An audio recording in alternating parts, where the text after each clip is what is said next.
Hello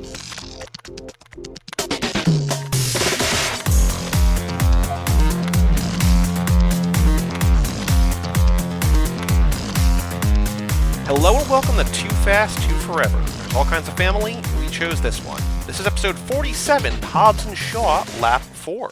I'm Joey Lewandowski. I'm Joe too, and this episode is brought to you by LegalZoom.com. What's in a name? Everything. They take the guesswork out of changing your name, whether you're just getting married, divorced, or want a fresh start. Oh, so how are they? So why did they approach you about sponsoring this episode in particular? If you wanted to change your name to Mike Oxmall, they could help. What if you don't want to turn your name or change your name to Mike Oxmall, but you want to change your friend's name to Mike Oxmall? Is that something that LegalZoom can help you with?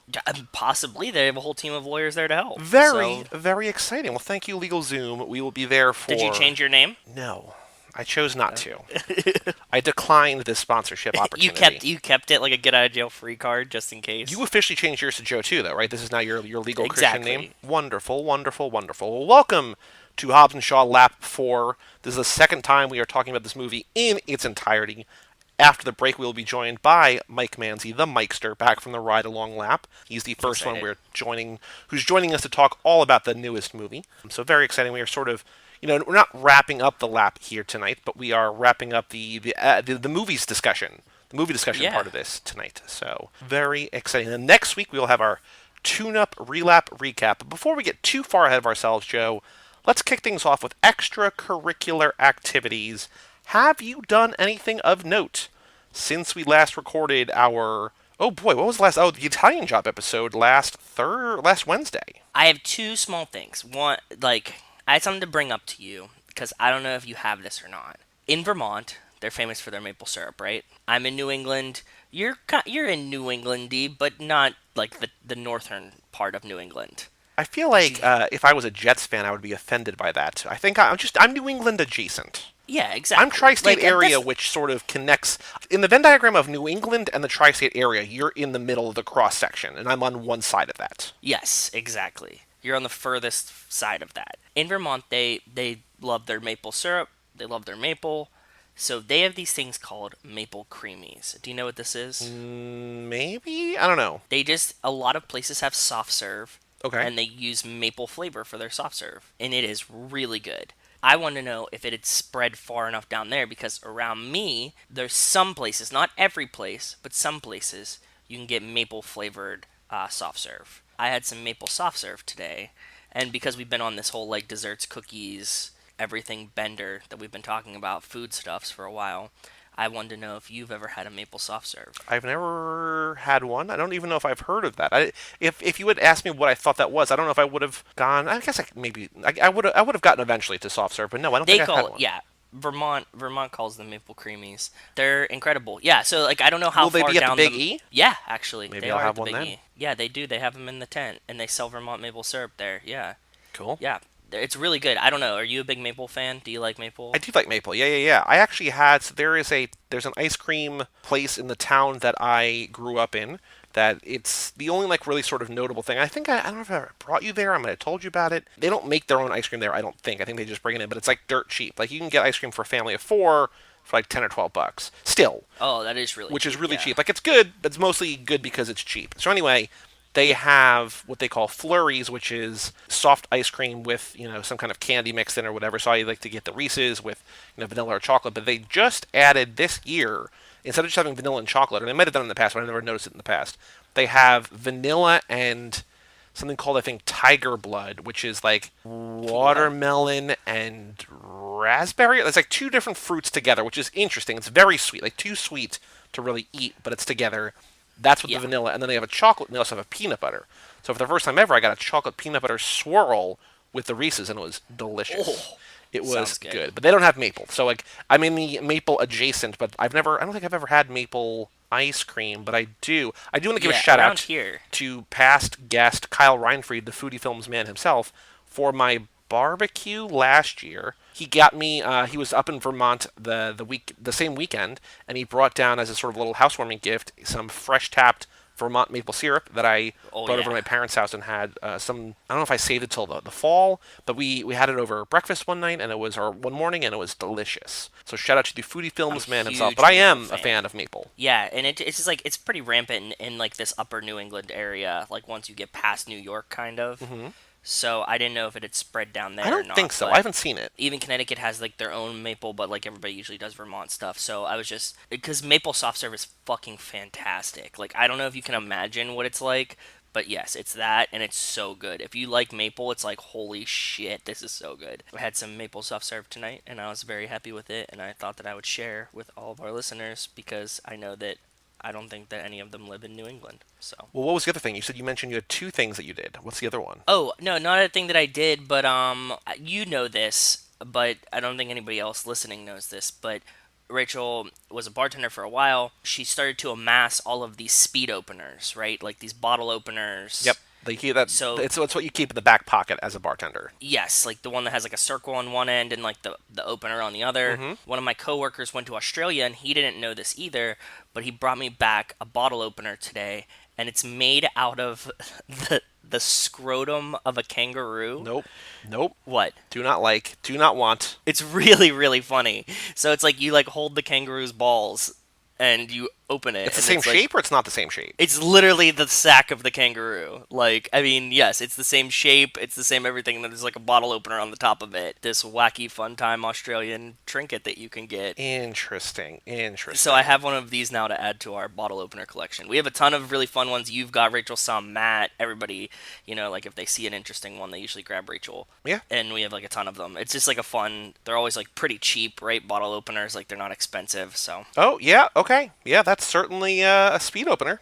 It's not a speed opener because it doesn't have the other side, but it's just like kangaroo nuts on one side, opener on the other. Interesting. I guess, the Native Americans would be happy that they used every part of the kangaroo. I'm sure that they're just like castrating a bunch of kangaroos for like a zoo or like a farm or something. They're like, well, once we do this, might as well make a bottle opener. Yes, I have no idea. I haven't really thought about, this is all brand new to me. I haven't thought about the logistics of it all. Same. I don't know. I didn't know about it till this morning when I like got this bottle opener and I was like, oh shit, this is very interesting. Yeah, that's all I wanted to share. It wasn't anything that like I did, but like those were like 2 No, because you intentionally did 0. Yes, I've purposely done nothing, but those are my 2 fun updates. Because one thing you were invited to, but you decided to relax, recharge, rest up, that I went to. Recap. Shout out to our former guest and future guest possibly, and dear listener Christian Larson. This past Saturday, I joined him and his wife out in Pennsylvania, your neck of the woods. New England adjacent again. Again, yeah. We went to a drive-in and we saw they had Weird Weekend going. It was Weird Weekend, I think, Volume 2. I think they had done it last year. The movies they did last year were like really like bigger movies. They did the original Suspiria. They did House. They did like a bunch of movies that are bigger names in terms of the cult. This, I guess, they're still bigger names because there were 2 movies that I saw that I'd wanted to see that I'd never seen before. We went out on Saturday night and I saw at the drive-in Phantom of the Paradise and Beyond the Valley of the Dolls. And they were both good. They were both weird. I enjoyed it. I will say that watching a movie from your car is not necessarily the best way to watch a movie, but it's fun. I'm glad I did it. Oh, you're so spoiled. Yeah, I've never gone to a drive-in. That's why I wanted to go, but after my Pittsburgh vacation experience weekend, I was like, I want to do nothing. You had a bad experience. I'm glad that I did. I think that he wants to plan another trip out there, because it's only like an hour. It's far, far, far from you. It's only like an hour 20 from me. That's not far. Yeah, but it's like I'm another 2.5 to you. And it's completely like the same direction I'd be going. Yep. Because we like looked it up because I was like, oh, if this is like in a triangulation, because you're like, oh, it's like only an hour 20 from me, and I was like, if it's an hour 20 north, then that would put it 45 to an hour closer to me. That's a different thing. And nope, it's just past your house and keep going. Yes. What was cool about it was that, there are people who sit out like in front of their cars. They have a boombox because it just broadcasts over an FM station. So you can have like a speaker or something. You can just play the audio. But it was a little bit chilly because it doesn't start till sundown, obviously, for obvious reasons. And it was the beginning of September, and it was a beautiful day. But by the time it came out, it was kind of chilly, and I didn't think about, because I was just imagining that I was going to watch from my car. So I didn't I didn't bring like a sweatshirt or blanket or anything like that. You don't even have a hoodie in the back of your car, you goof? No, because it's a new car. I haven't loaded it up yet. That's true. And I decided that I was going to watch from inside the car. I sort of wanted the drive-in experience. And so, Larson and his wife Alyssa watched from outside for a little while, and then they came in. But what was cool about it was that, like, we watched in, because we are respectful of the art of cinema. But what I liked about it is that you can still, like, make jokes with your friends or point things out or sort of react and not bother people around you. And you don't hear That's really cool. other people the same thing. You know what I mean? Like, I was when I saw this very movie, Hobbs and Shaw, on Monday evening, Labor Day Monday. There were two high school kids or college kids, I don't know, basically, and this is not an exaggeration, fucking in the movie theater across the aisle from me. There was in a dine-in movie theater, so there's employees going up and down. They're being very relaxed. Like, they both have legs up on the seat in front of them. She's leaning on him. We're not even talking like handies. We're not even talking like handy in the theater. So like here's what I saw. I intentionally did not look because, like, we made eye contact and I was just like, I shook my head in disapproval and then I just didn't. I tried not to. So she's leaning on him, and, like, that's fine, it's whatever, because people do that. And then I look over, because I see, like, commotion out of the corner of my eye, and I look over, she is laying down, and he's literally laying on top of her, like, thrusting into her. I mean, clothes might be on, I don't know, because it's dark, and I'm also not looking, but at the very least, they're, like, aggressively dry humping, laying down in a theater. So, on a grand scale, AMC does not really care about your viewing experience. AMC is out there to make money. I mean, they offer a great product in terms of the AMC A-list, but, like, if there was a draft house anywhere near me that I didn't have to pay a toll to get to, like in terms of Yonkers or in terms of Brooklyn, I would go there. As it stands, the only theaters really around me are AMC's, so I go there, I sort of deal with the devil. Same. And Cinemark for me, I get it. It's like 25 minutes of trailers. They don't really show a ton of indie movies. They just, it's not great, food's overpriced, all this different stuff. Like, nothing about it. Of course. For the most part, they don't have employees. Like, one of the things that's really nice about the Draft House is that they have people, like, they're all, dine in. So if people are talking or texting or whatever, you can sort of write a note, and they have a real strict policy. Like, they'll go over and just say, like, I wrote maybe one or two notes in, like, the 2 years I was down in Austin. I'd be like, these people, like, just won't stop talking. Like, I'll abide whispering and stuff like that, but, like, if you're just having, like, full out conversations, you're just like, shut the fuck up in the movie. Exactly. Yeah. So how do you write them a note? Like, on your phone? No, because, like, they have a little scrap of paper that you can, like, write down, like, little orders so that, like, you can put it in front of you so they can run by, so they don't have to talk to you during the theater, right? So, like, while you're watching the movie, they can pull it up, they check it, they give you a nod, like, yep, I understand, I'll be back, whatever. Not only maybe this is not an AMC-wide thing, but the AMC that I'm at, the dine-in theater by me, the employees don't, like, crouch down. They just, like, walk down the aisle vertically, like, sort of, they don't mind blocking the screen. They talk at sort of reasonable volume, like, it's not whispering, and then they're just, like, dropping it's just, like, they don't give a shit, and I don't know if that's just because, again, minimum wage job, and people it's just a job in a mall. Fair, or if it's because they're not trained right, or if it's just, like, what, I don't know what it is. That's still better than other theaters where, like, people are talking and texting, and they just have no employees walking at all. Like, just like, hey, you're in the theater, good luck. But here, so there's people up and down. There's, like, 3 or 4 different people doing food and drink service, and no one, I see people walking by this couple, no one's saying anything. Like, they're literally lying down. He's on her, and they don't say a single thing. Are they just so jaded from fucking? I don't know. Is there just so much rampant fucking in this theater that they don't even notice it anymore? I was trying to think, like, if I was in that situation, would I have said something? Because, like, on the one hand, I'm like, yeah, absolutely. But on the other hand, it's like, what do you say? Because you're probably, like, their age. You know what I mean? Like, you're all, like, probably 20, and you're not, like, you're not in a position of authority, but you're not really. I'm just like, so I just look over, and he's looking up as he's thrusting, and I just, like, I shake my head at him, and I just, like, look back ahead, but, like, I kept, like, sort of just seeing movement out of the corner of my eye, and I was just Why didn't they just, like, take a seat behind it? Because it's Hobbs and Shaw. There should be, like, no one there. There were actually there were probably, like, 15 or 20 people. I mean, there was definitely room in the theater that they could have moved to a different aisle or whatever, but, like, they just didn't give up. I mean, I guess if you're having sex in a movie theater, or at least dry humping in a movie theater, you don't really care who's around you. Maybe you were part of it. Maybe you were involved. Like, they, like, I got them off? Yeah. Like, it was part of the experience, was for you to be there. I don't know, man. I guess, but I was just like, it wasn't that I was grossed out. I was just like, why? Like, and again, if I had never seen this movie before, I would have been more bothered. As it was, I was just like, whatever, I'm just watching for the 3rd time in a month. Like, I know what this movie is, whatever, I'm quoting it already. I don't really care, but I'm just like, what the fuck? Like, what is happening? Kids these days. It's like Euphoria in real life. Yeah, kids these days, man. Ugh. Blatant disregard. Anyway, that's been my week. That was a good one. I think we accomplished a lot, both of us. We have a Patreon page at toofast2forever.com. So we've got some exciting things. We're going to have some special announcements over there that the patrons are going to know before you, the dear listener. So if you want to get in the know, toofast2forever.com. Lots of perks, lots of fun stuff, voting rights, merchandise, our eternal love and gratitude, all that sort of stuff over at toofast2forever.com. I'm also going to go on iTunes now. If you haven't left us a review, please leave us a review. 5 stars, leave us a review, say something nice. No new reviews since last time. We also have an email address here on the show, family@cageclub.me. Joe, we have 3 emails tonight. Okay. First up, from Wells Lamont, subject line, why do emails need subjects? True. Because he was always, if you remember, just having like basically an entire paragraph. Of the thought in a subject line. So why do emails need subjects? They don't. Letters don't have subjects. I agree with Wells. Like, you don't get a letter and it's like, important, urgent letter from Joey, or whatever. It doesn't fucking matter, you know? Maybe they should. Let's rewrite the course of history and rewrite letters to have subjects. Like, breakup, you know? Like, on the outside of the letter, and you're like, shit, I don't know how I'm going to get through this one. Subject line, Dear John letter. Uh-oh. Yeah. I think you guys brought up a little bit ago the most famous and well-known lines from the Fast and Furious series. We did indeed. Okay. Because we were saying, I think, when in Furious 7, where they're jumping out onto the island, right?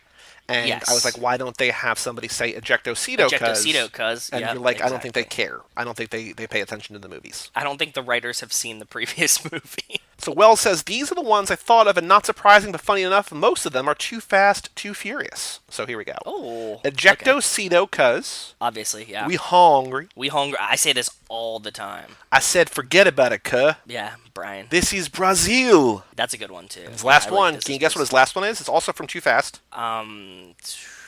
It goes hand in hand with... No, it goes hand in hand with that. Pockets ain't empty, cuz. Yeah, pockets ain't empty, cuz. And we ain't hungry no more, either. He says, I'd love to hear any I didn't mention because it was hard to think of them all, and I'm sure there's still some good ones. What I have burned in my brain now, and it's one that we're going to get to in the minute, is the lines from the Zimbio quiz. Whenever I hear those, it's like an alarm goes off in my head, you know, like leaving tread marks on your face, right? Like, because we said those so much, like, there's never nothing, there's always something. It's like, what does that even mean?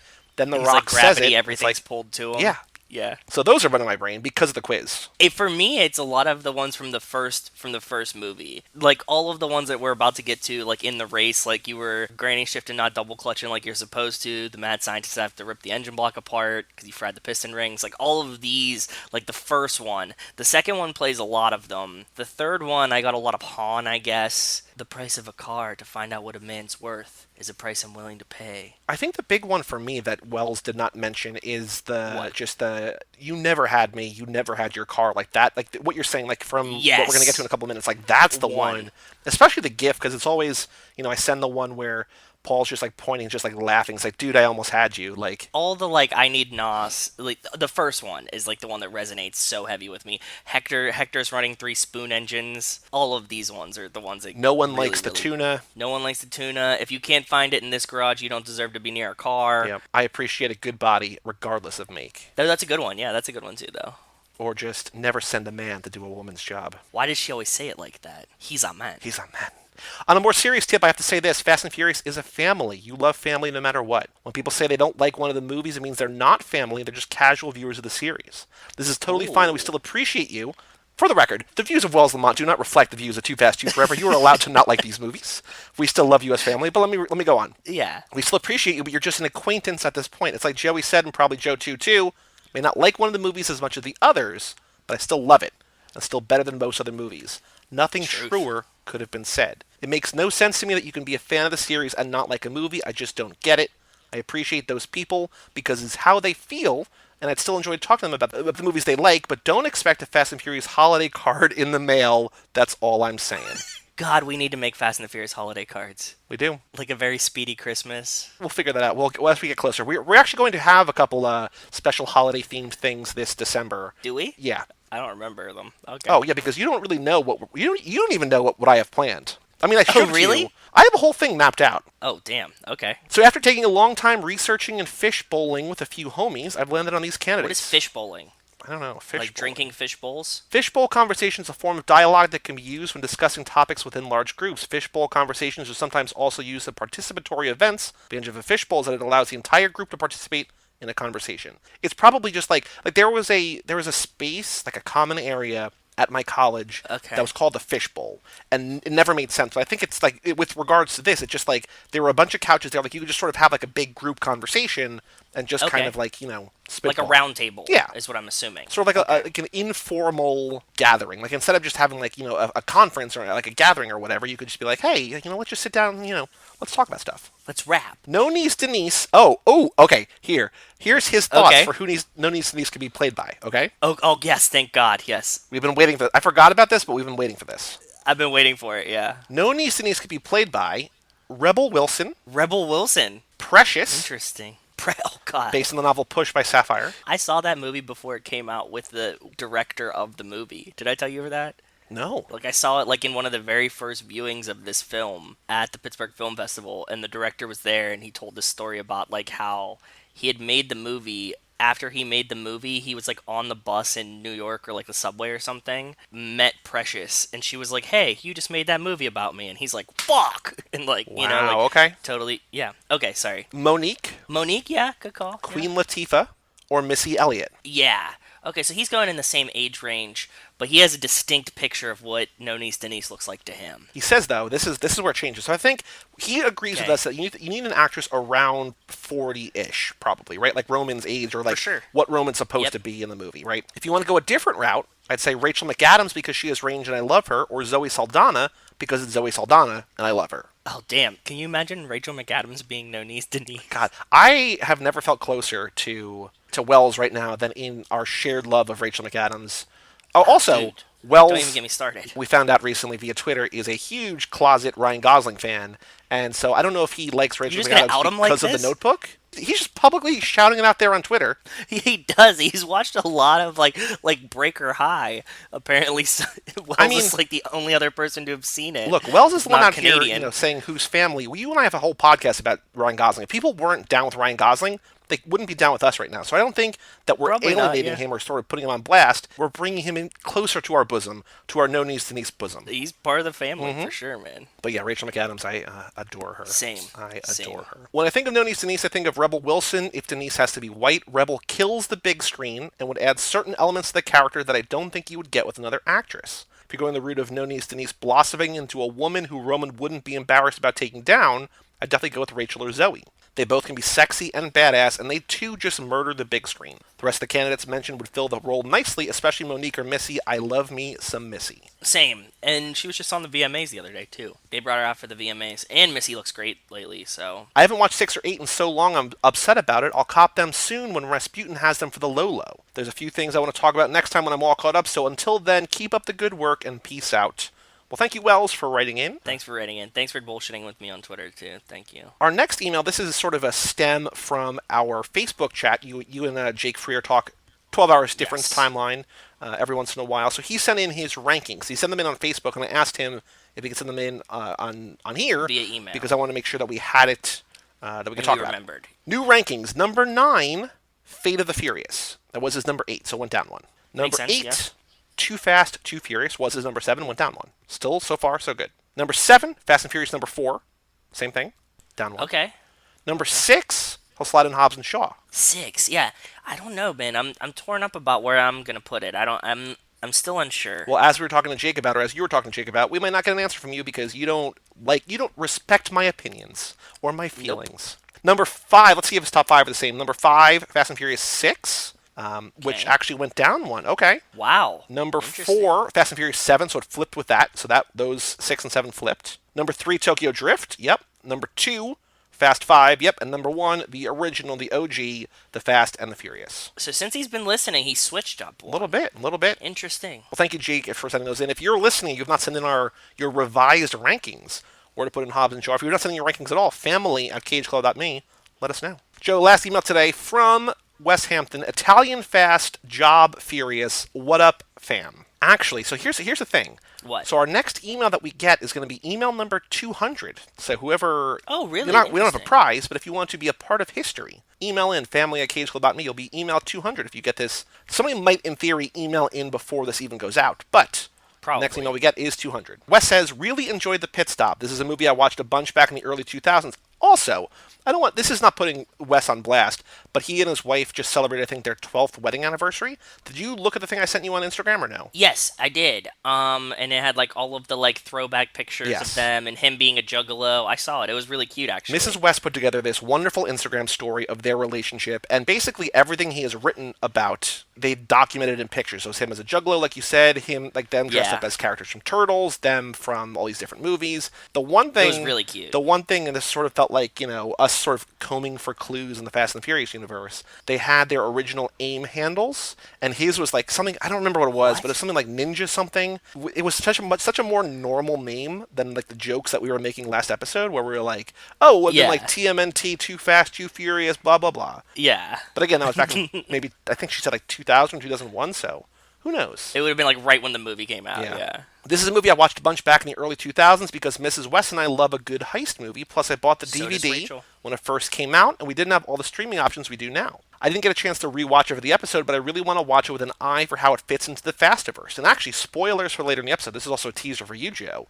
Mr. Mike Manzi texted me and said, I have a lot of crazy theories about the Italian Job, so we're going to hear from him later this episode. Wes says this movie also made us fall in love with the minis, which actually, by the way, I don't know if I said this in the episode or not, if I was just saying before we recorded, there were 2 minis on my street tonight. There's one that's just parked on the street all the time, and then as I was coming home today, there's another mini pulling onto my street and parking in the driveway. I was like, I don't know what's going on. Maybe they're fucking in the movie theater and multiplying outside your house.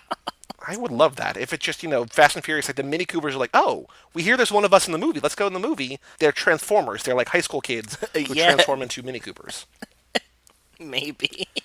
We both really like them ever since BMW kind of reintroduced them around the time this movie came out. We would love to have one, but the newer, bigger Mini models are less interesting to me. I agree. No, I agree with you 100%. Like, that now it's just a car, and then your name is Mini. It's a stupid name for a big car now. Yeah. Like, make a small-ass car. That's the whole point of the car. Yep. But, yeah. Also, I think the movie used these cars to promote. I think that wasn't like intentional. Like that wasn't accidental. We want to, promote these to like a car movie. They're just coming back to America. We're going to pay you a lot of money to put them in there. Let's include them in the whatever. So, yeah.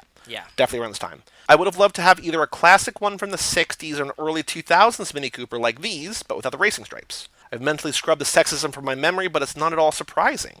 Mostly I just love the cast, especially Jason Statham and Yaslin Bey, formerly Mos Def. The movie also kicked off my interest in his music, which I highly recommend, but enough about that. Here's my pit stop observations. Oh, Miss Fat Booty. Joe, I can't believe you didn't remember that I'd already used Hobbs, Fast, Shaw, Furious for your previous Hobbs and Shaw episode. I'll have to find something different for next time. Google also suggests this is the subject line, believe it or not, but I'm done with that now. That was a single lap bit. Fair. At least I remembered that he was using the same pattern, because you were like, ooh, what does 6 Fast, 6 Furious mean? I was like, well, he said it 6 times, but I'm curious to see. I want to see if he does a new bit next lap. I'm interested. But I don't read the email, so like my audio processing is and different it's also than been my visual. Wildly proven that you don't listen to me, so. Definitely not. People I don't listen to. Rachel, Joey. Everyone else. Mm-hmm. And I don't listen to anybody to begin with. So. Yeah. I did a quick Control F on the transcripts for Fast 5 and Fast and Furious 6. Well, I can't say for sure they're 100% accurate. According to the transcript, Giselle is not named in 5 and only named in 6 when Dom tells her, Han, and Roman to go talk to the guy who's testing out the harpoon gun, then again at the end when Mia asks Han where she is. Her name may have popped up on a DSS screen or something in Fast 5, but as far as I can tell, no one ever says her name until partway through 6, which I still don't believe because that's insane. That is really, really insane. We know her name so well, too, so it's very strange that, like, she could have been in 2.5 2-hour-long movies. Yep. Like, she has, like, 5.5 hours of screen time with no name. And then she has her name mentioned twice in 3 movies in total.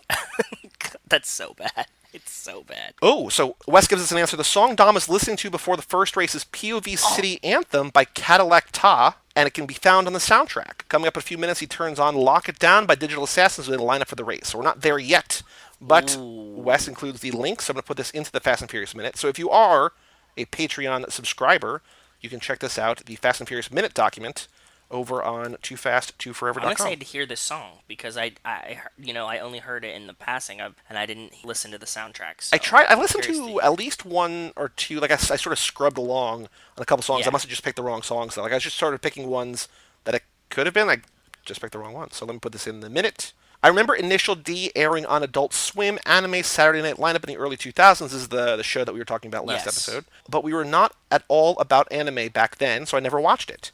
I've actually been thinking about checking it out recently, though. The third gen RX-7 is one of my all-time favorite cars, and I love Dom's. Hans from Tokyo Drift is cool too, but I'm not crazy about the body kit he has on it. Yeah. It says, Joe, I love your theories about how this all fits into the Fastiverse. Never stop brainstorming. Eventually, you're No, bound I to be like right, my or Chris Morgan will hear the podcast and just steal some of your ideas. Either way, it's a win for you. That's it for the pit stop. Until next time, stay furious, Wes. Wouldn't that be an incredible moment? Like there were some moments in Hobbs and Shaw that I really felt like they were listening to us, but they were kind of like greater themed. Yep. Can you imagine if like there's something that we're like we were the only ones that said this? You Like, know what what I would it mean? be? Like It would have to be, for the themes, like the specific things that we've talked about, like call back to No Knees it would have to be Denise. No Need Sneaks. That's exactly, like, that's the only thing that, like, we are probably statistically, on average, way more into than everyone else, right? Like, everything else, like, we're probably not the first people to say that Hobbs is gay, Probably not. but No Niece Denise is like the one where it's like if she comes back, it's like, oh, If she's a real something character at something any is going point, on. something strange at the Circle K. It would be that. There's some like other weird terminology that we use, but like I really think that like if they throw back, even if they call back to No Knees Denise, we're gonna be like they've been fucking listening. Yeah. Like they have to have because like nobody else talks about No Knees Denise. Like didn't we like search it and there's like no references to it? I don't remember, but I don't want to search it because I don't want to break the illusion that we're not the only people. You know what I mean? Like I want to think Fair. that we're the only people talking about No Niece Denise, but Cool. I get it. that was all of our emails, so thank you all for writing in. Thank you, Wes. Thank you, Thank you Wells. Thank you, guys. Jake. If you have an Amen. email you want to write in, family@cageclub.me. We will be reading them next week on the Relap recap. But the week after that, Joe's favorite You Are My Lifespan is just a pure episode. So if you don't get So it in for excited. next episode, it'll be on the next lap 5, episode 1. I'm so excited. I'm fucking stoked for this so bad. All right, Joe, on the streets. So our Fast and Furious news roundup since we last did. So we got some sad news up front. Kevin Hart in apparently, I haven't heard more about this, but apparently a very rough car accident really messed up his back. I heard two things. I heard somebody that had no credibility on Twitter saying that he might not walk again. But then I heard another thing that was like his wife had said he should be fine. He's like banged up and stuff like that, but he'll be normal Kevin soon enough. And that had like sources. Fingers crossed for him that he'll be okay. He can just, come back, do Hobbs and Shaw 2, and that he's generally okay. I mean, I feel like, and this is again based on just hearsay and speculation, that if it had been, that I feel like whatever Tracy Morgan went through was probably worse, right? Yeah. And he is now, I don't know if not back to normal. He had like a long road to go, but like he's sort of relatively back to normal, right? So He's relatively, yeah, I mean, as normal as you can be if you're Tracy Morgan, right? yeah, I mean, as who knows what normal actually is for him, but he's back acting It's again, not, he's doing it's stand up not again, my, all that sort of stuff, right? So yes, he's back to working. yes. And he seems like he's physically able to work. There we go. On a lighter note, Charlize posted a picture of herself. She's back in Fast 9, and then you said that Wes and Rachel both made the same joke, and it's a joke that I had heard of, but I wasn't. It's not readily at my disposal. So if you want to explain what it is, So Charlize comes back. She has like a nice like short-haired bob situation going on. Usually there's like the running joke of like Karen, the ideal Karen in quotes, a middle-aged suburban woman that complains to the manager when her meal is wrong at a restaurant. Both Rachel and Wes had made the joke on different platforms. She looks like she wants to talk to Dom's manager, and which I thought was hilarious. But it was also funnier to me that both of them had made the same joke, and Rachel was actually upstairs, and I was like, Rachel, did you see that Wes just made the same joke on Twitter that you made on Facebook? And she was like, no, I had no idea. And then I talked to Wes, because obviously he's not on Facebook, he like talks to us on Twitter, so they both just came to the same place at the same time, and that was a beautiful familial feeling for me. I was like, my whole family's here. Like they all get it. And Rachel doesn't comment too often either. So this was like, you know what I Yep. mean? Like the rarity of her I commenting mean, and Wes it's a com. bad haircut. Like it's gonna bring people out of the weeds. It's in a What? Really? yeah. I'm not a fan. I'm not a big short hairer. Amongst our group of friends, we were like, it's Charlize and she's still Well, yeah, beautiful. yeah. But like, I was like, I kind of dig it, dude. I'm not saying she's not attractive in the picture. I'm just saying that like it's a weird. Like I feel like they're going for like she looks kind of like Dennis the Menace.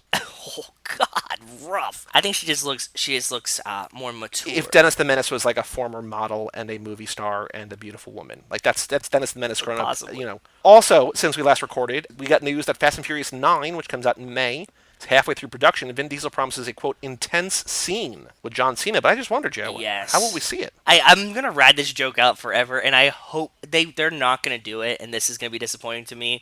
But they're gonna have to be a point where like John Cena's like playing hide and go seek, and somebody's like, I can't even see him. Again, Chris Morgan, if you're listening, can you give me a John Cena hide and go seek joke? Nod to me, give me a little wink. I'll get it. I know that you're listening. I know that it would make our Facebook buddy Jason probably lose his mind because I know that he loves John Cena. He does love John Cena. I agree. Jason, if you're listening, that would probably be pretty cool, right? So I Yeah, like I think that so. a lot. I think that's all of the news. Let me just go to Google and let me search for Dwayne Johnson president. No new news here. The Rock president. Nothing here. Although I don't know if we talked about it last time, but apparently Elizabeth Warren watches Ballers, and she tweeted at him something about like, She tweeted. "I can't tweeted wait for the The final Rock. season of Ballers," and he just like he quote tweeted it. I'm just like, this is weird and wonderful, and I like this. This is a really strange place that Elizabeth Warren's out here talking about how much she loves Ballers. The Rock is like, "Good job, future president," and I was just like, "Holy shit." That's such a weird, weird place. Yeah. Can you imagine being that famous that you have like presidential candidates responding to you? Yeah. That's a high level of fame. All I want, and this is a very low bar to clear, I think, but when you're on Twitter and you're verified, there's like if you go to the notifications, there's like all mentions or responses or whatever. Like basically, like all notifications, just people who like just the people saying things to you. And then there's a verified. Once you reach a certain level, if you want to cut the riffraff out, you can just go to verified, and that's how you sort of see like, Ooh. oh, Elizabeth Warren, because I'm sure The Rock gets like thousands per minute, or you know what I mean? 50,000, Like, yeah. just people be like, "Oh my God, I love you," and like, what makes me laugh sometimes is that if you look at someone's, somebody posts a picture or somebody posts like a thing that has nothing to do with anything, right? Like, just like, here's a picture of me and my dog, and they'll respond and be like, "Oh my God, I love you in Fast and Furious." It's like, well, okay, but pick your spots. Yeah, get it in. But yeah, so that's the level of fame where you just have the verified.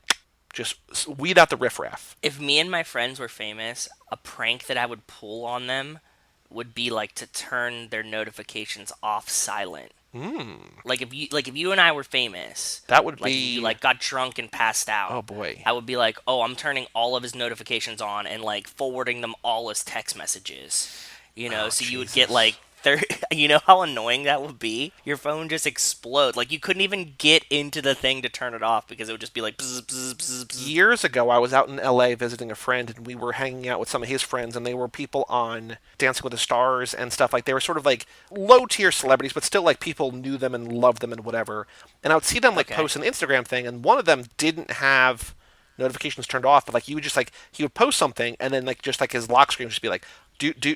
I'm just like, how is this? Yeah, how do you survive? Like that would be so annoying. I think that also means I'm to me not like that famous. he relished that kind of attention, right? Like it's just like, oh, Yeah. like this is kind of what I want. I'm not famous. I don't get You're notifications for anything, and I still have mine on silent because I'm like, fuck all this. Actually, the only thing I get notifications for is the fucking Too Fast, Too Forever page. I've turned off so many notifications. I have so many emails coming in marked as read just because I don't want to see them. I don't want to be like awoken or not, not like from slumber, but just like I don't have to look down at my phone and be like, bothered. oh, cool, there's a new blah blah blah, whatever. Just we live in Yeah. a world in which there's too much noise all around. Just minimize that, cut out the clutter, and just live your best life. Is there any other news? I don't think we posted anything else. But is there any other news that you know of since the last time we recorded about the No, Fast and I would have Furious? posted it.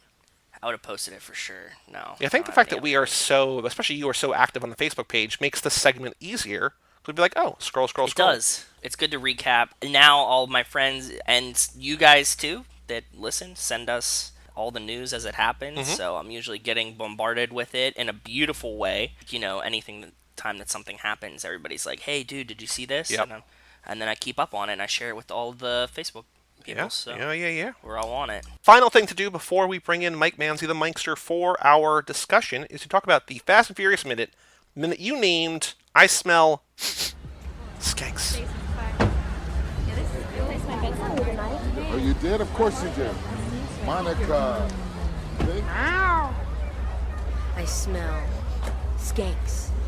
Why don't you girls just pack it up before I leave tread marks on your face? Letty, I was just talking. Yeah, whatever. Okay, Hector. Yeah, what's up, man? Yo, what's up, Edward? How we doing this today? One race, 2G by 8. Winner takes all. Hector, you're gonna hold the chance. Why Hector? It's too slow to make away with the money, man. Okay, good luck, guys. Hey, wait, hold up. I don't have any cash, but I do have the pink slip to my car. Wait, you just can't climb in the ring with Ali because you think you box? He knows I can box. So check it out, it's like this. I lose, winner takes my car clean and clear. So this is a minute where it's sort of one of the more, I mean, it's eventful, but it's one of the quicker ones we're going to have to talk about because it's just dialogue for a minute, which is not a bad thing. It's just dialogue. Dom, Hector, and Edwin set up the race, and then Brian enters by offering his pink slip and title. This is where we have Letty going, I smell skanks, one of her famous lines. Very classic. Two little notes that I pointed out. Number one, there is a character named Danny Yamato, Yamato. We never knew. Yamato, who I did not know his name, and I don't know that did you know his name or no? No. Because he's just one of the people in the first race. Yeah. That's all he is. He's played by R.J. DeVera, and he has one line you heard him say, "Why Hector?" as he gives his $2,000 in. So there's that. So he's sort of the fourth wheel or whatever, the fifth racer or whatever. My favorite moment, though, and I told you this, Mia in the crowd smiling at Brian, sort of like tuna guy's got balls, as he's sort of not standing up to Dom as much as like, I deserve to be in this race. I'm so confident I'm betting my car. And when they cut to her and she's just smiling at him, and I love that she is so invested in this guy already that like I can sort of see a world in which Dom goes unchallenged by everybody but Letty. And so for this outsider to be like, hey man, like he's not being mean about it, but like take me seriously, I just think it's cool. Yeah, she's kind of like infatuated with him, and then he like stands up to her brother, which nobody else does, like you said, so it has to be like, oh, whoa. You know what I mean? Like, he's a formidable opponent. Yeah. But she has to see how he drives. I took some notes on clothing because there are there's some elaborate outfits here. Is there anything else before I mention some clothing that you want to talk about? Because again, it's all dialogue that you just heard. We know this one. The thing that we were trying to figure out is, what is Dom saying to the girls? We caught like the end of the one part and the beginning of the next part. I'm going to watch it again. I think when we watch it in 2 or 3 weeks for when we talk about it with Kara, when we do it with the rabbit, or however we're doing the rabbit, right? I'm going to watch it with subtitles, and I'm going to see if we can pick up that dialogue. It might just say, like, inaudible. Like, it's not meant to be heard, but he's saying something. No, and she's saying something, and I could almost make out what it was. And I think it was something even along the lines of, like, this is her line or something like that. I turned it up as loud as I could, but I was, like, watching with headphones. And it's something like, no, it's her turn or something like that. It sounded like, like when the director gives her a cue, like, oh, just say anything. And then Dom will respond, and he's like, oh, you did? Of course you did. Monica! And then, like, sees the other girl, too. And I really think she said, like, it's her turn. Because at the end of the last minute, I heard him say something like, basically like, oh, how, like, you're looking good, you're doing yoga, or something like that. And so it's something just, it's flirty, it's sort of mostly innocent, but him just sort of being flirty, and that's when Letty comes up immediately and is just like, get out of here, skanks. Yeah, I smell skanks. So Letty's outfit is the most elaborate. Tight black leather pants, dark leather belt with silver studs on top and bottom. It looks like she has 2 knives tucked in her belt. I don't know if you saw these, but there's got 2 knives sticking out of the belt. She's got a sheer top over a dark blue maybe bra, and then silver chain necklace with her iconic dog tags, which she'll wear.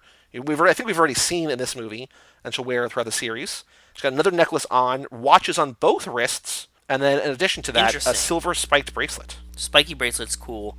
2 watches, I never noticed. It might be one's a watch and one's just like sort of like a chunky wristband or something, but like she's got a lot going on accessory-wise. She looks like she was in a Hot Topic during a hurricane and then just like stumbled out. And the only thing I want to point out is that I think we had mentioned it early, or at some point last time in the last minute, that the necklace that Hector's wearing, still can't really tell what it is. It sort of looks like a family crest, possibly something like religious, sort of like, not a cross, but something like ornate and religious and sort of iconography, that kind of thing, or whatever. But yeah, in the grand scheme of things, I apologize to Hector. Like, he doesn't really matter in the scene. He's there to literally just collect the money, so they're not really doing like close-ups on him. He's just our way into the scene. But yeah, you can sort of see his necklace, sort of like a little family crest or whatever. And that's kind of it. But anyway, we will be back after this break to welcome in the Mikestir, to welcome in Mike Manzi to talk about Hobbs and Shaw. And next minute, I don't know if we're going to, next minute might just be them lining up to race. But then I think we're going to have a couple minutes where it's, just the race itself. So we're getting into a... Streets closed, Pizza Boy. We're going to have a bunch, yeah. So good stuff coming up. But we'll be right back after this song.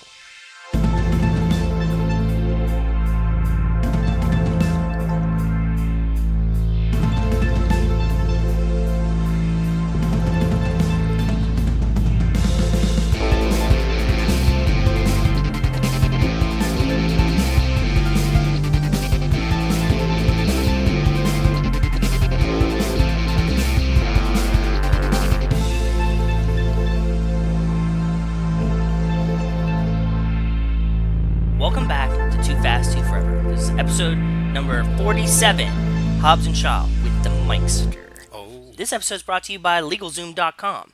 Get court approval and make a fresh start with the name you've always wanted. We'll save you time by autofilling the forms you need with your basic information. Our instructions, advice, and peace of mind review ensures your paperwork is completed and filed correctly with the government, business, and financial agencies. Or if you live in a country with no extradition, who needs courts?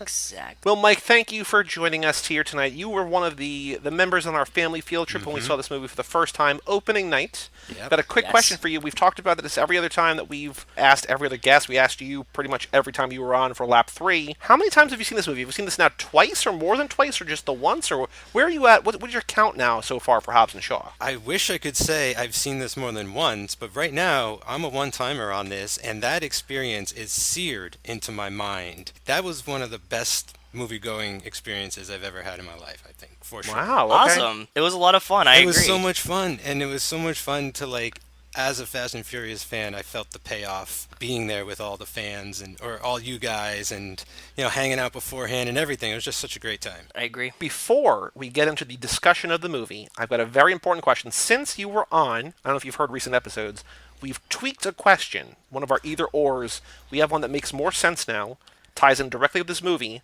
You know the either-or is this or that. No wrong answers. Gut instincts, a la Foodie Films. Mike, if you had to pick, are you more of a Hobbs or a Shaw? It's interesting, because I think there was a question about this. What was the original? Was it... It was which Shaw brother which are you? Shaw brother are you? Right, yeah. Okay, so honestly, I don't think I'm either. Okay, just, right off the top. But that's fair. I'm Yeah. I used to think I was more of a Hobbs, but I think I'm more of a Shaw. It's weird. Okay. Like, watching the movie, I don't kind of like to get that dirty, I kind of like to take the elevator instead of running down a building, I kind of like that easy way, sort of smooth moving through the movie, as opposed to The Rock, running through the movie like the Hulk, which is still amazing, but, I don't think I couldn't do that.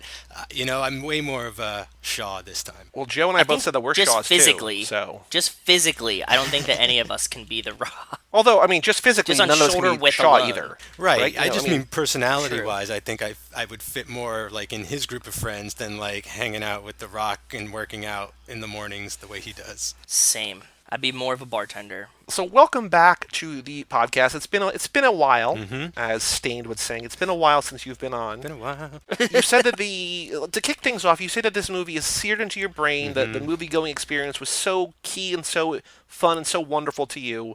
When you first think of Hobbs and Shaw, and Joe, this is not a question that you and I have answered yet. When you first think of this movie, Mike, what's the first thing you think of? Because this is still the walk down memory chain. We are contractually obligated to point out that Hattie's got her pin necklace. At one point, she uses the pin a couple times.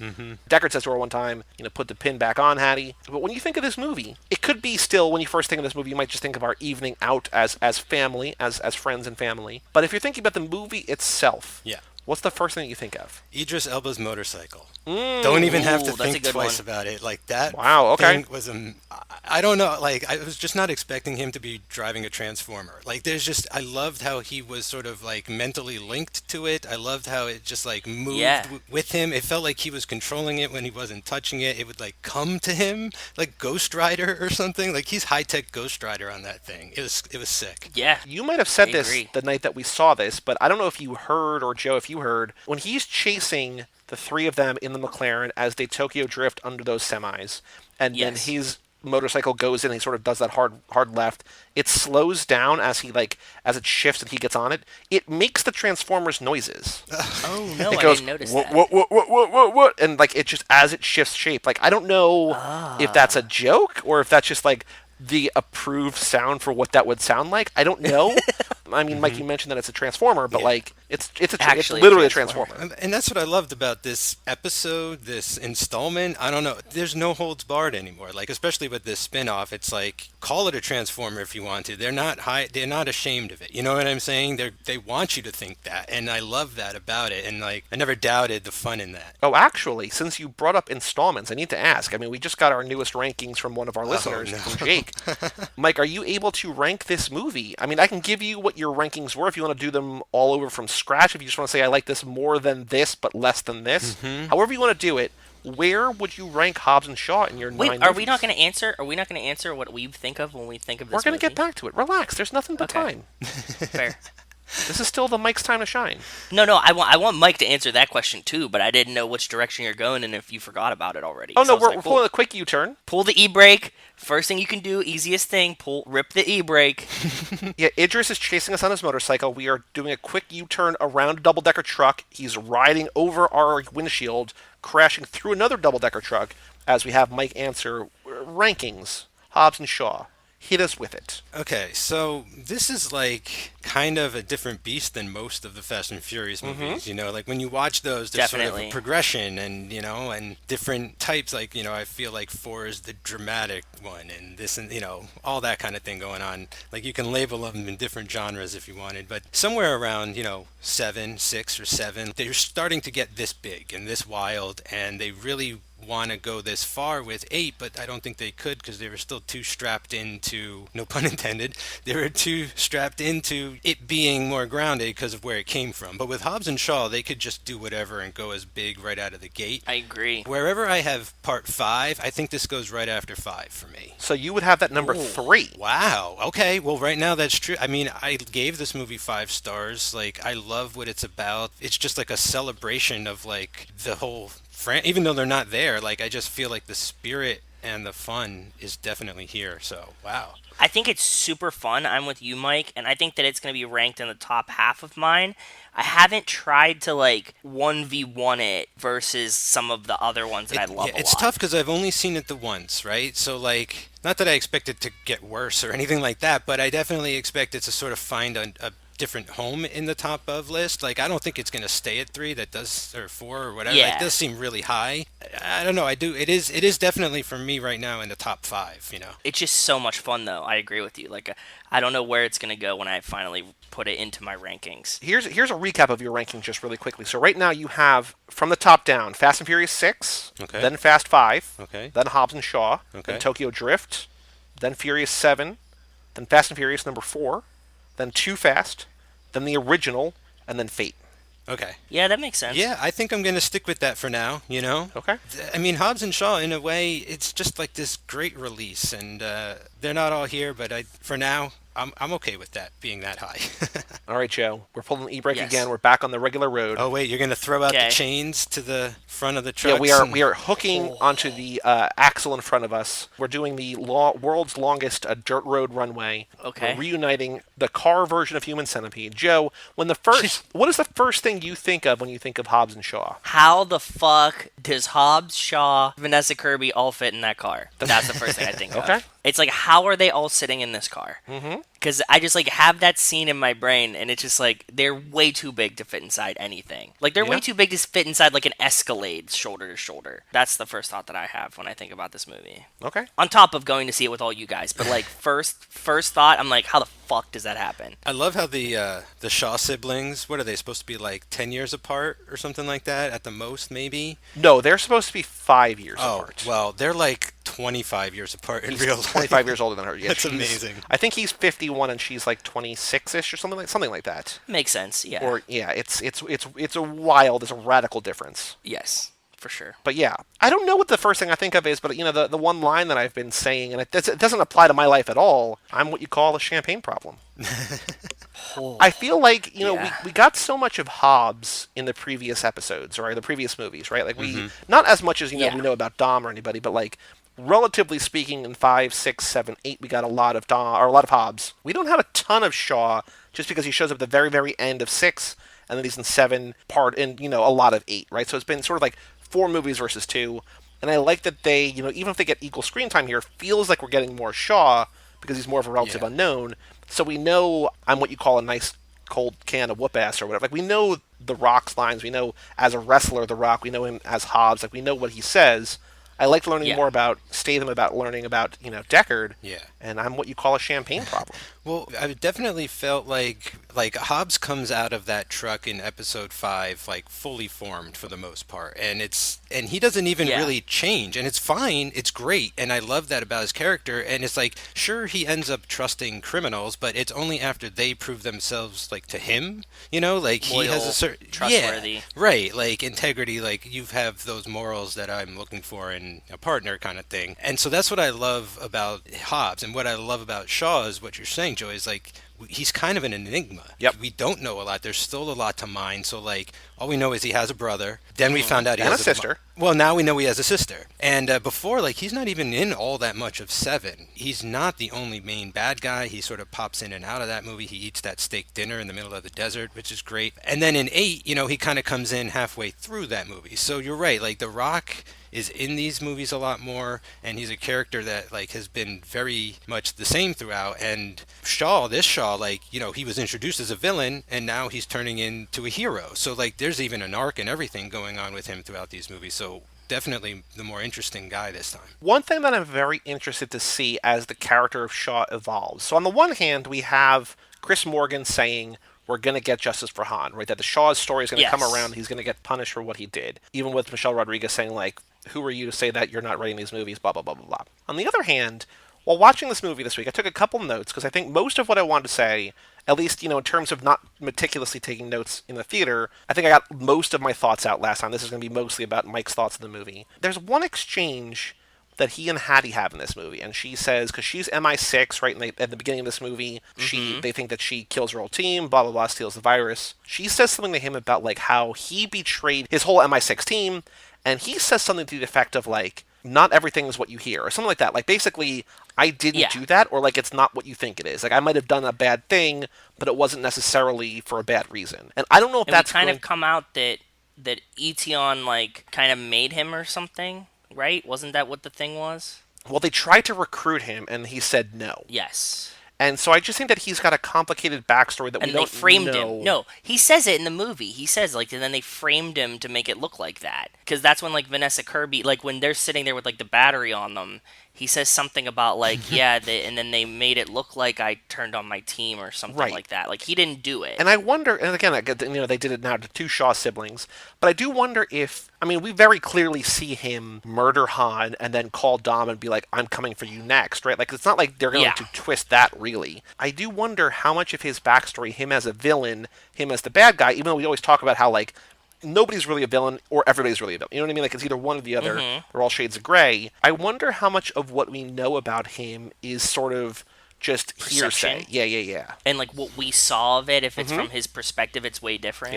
Yeah, what's crazy about that is, like, he almost deserves his own movie for this. Like, it's almost like he's living this Jason Well, they're Bourne going type. to. I don't know if you heard that, but they're going to do it. They're going to do a Shaw movie. Oh, well, perfect. That's it hasn't been confirmed yet, but David Leitch has said that they're going to basically do, like, a Shaw spin-off of the spin-off, I guess, but just, like, about him and Owen, I think. Oh, okay. Shaw and Shaw. Yeah. What is also cool about what we know about this universe now is the level of tech and technology and just crazy shit that can happen. So like even if he was on some crazy drug or mind control, or I could see them spinning it in a way where, like you're talking about, like, oh, if you saw it from my perspective, if you knew what really happened, as opposed to all this spin and all this fake news that's going on about his, like... Yeah, literally fake news in this movie. Yeah. Like, they literally put up fake news. But it also seems, too, like this has been going on his whole life. Like, like he's the guy that was targeted by MI6 like early on, because I feel like before he got mixed up with Cypher, he was down a darker path that he didn't necessarily want to be walking. And I think that's where they might be going with him when it's all said and done. Like, he will probably sacrifice himself. Ultimate sacrifice, right? Like, you can't argue with that. I think that you're right. I think that's going to be the ultimate arc, is that he has to sacrifice himself for someone in the family at some point. I think that's what we're going to get. But it's got to be... like Dom. You know what I'm saying? Like, it can't be Hobbs because he wasn't friends with Han. No, it can't be. I think it's going to be maybe one of the kids. Ooh, what if it's someone from Part 3 that comes back, Like... Twinkie, yeah. Maybe not Twinkie, but I already forget everyone's name from Part 3. Sean, yeah. Like, if he saves Sean's life, that might, to us, superfans... who are like down with the lore of Fast and Furious so deep, that would be very good but for like the mainstream audience, I think they need something bigger. Like, he needs to like Captain America it. Like, he needs to like, drop a plane in the middle of the ocean that was heading for America filled with nukes or something. Yeah. It might have to be something very grandiose. I mean, it has to be, right? Like, if they're where they've gotten to, and this is sort of what you were saying last time, right, with when you and I were talking about this movie, is that like they sort of had to start big, but like they can't really go that much smaller, because I feel like the stakes are already constantly so high that it always has to be. They're going to claw it back a little bit. So we had this conversation, Mike, that Joey was like, why did they have to start out saving the world? And I was like, the stakes were too high to they needed high stakes to be able to bring them together. And I think that in the next movie they can rein it back a little bit and maybe fight just like a bad guy, not like, a thing. But they needed it to be save the world in the first one at least, so that we can kind of step back to a buddy cop movie. Like, eventually it's going to transition to where like Hobbs and Shaw can be buddy cops. And they just like, catch a bad guy that's like a simple bad guy. But they need to start at saving the world. And that's what I think the overall projection for them is going to be. See, I think what's smart is having this spin-off series just be a Fast and Furious Presents kind of thing, because you can do your smaller scale spin-offs that are more of like a dramatic take, or more of like a car culture take, or smaller or bigger or whatever, away from the main storyline. It's a great device for them to just like explore all the different genres.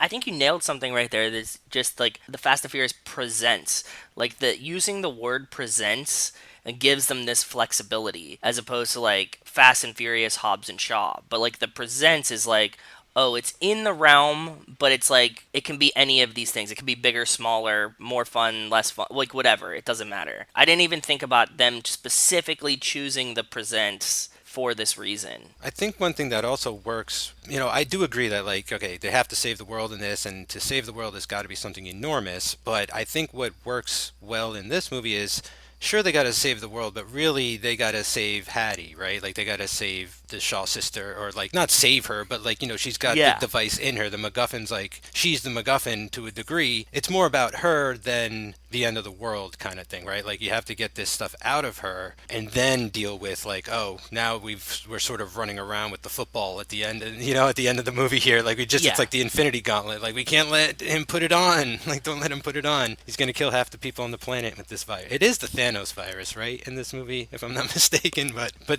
So that's one reason I didn't so much mind how enormous the stakes in this movie were. I think you could have brought Hobbs and Shaw together on a secret mission. Really wants to see these two guys doing that. I'd rather see, like Tyree teamed up with someone else, like maybe him and Ludacris go and do like the comedy spy movie or something.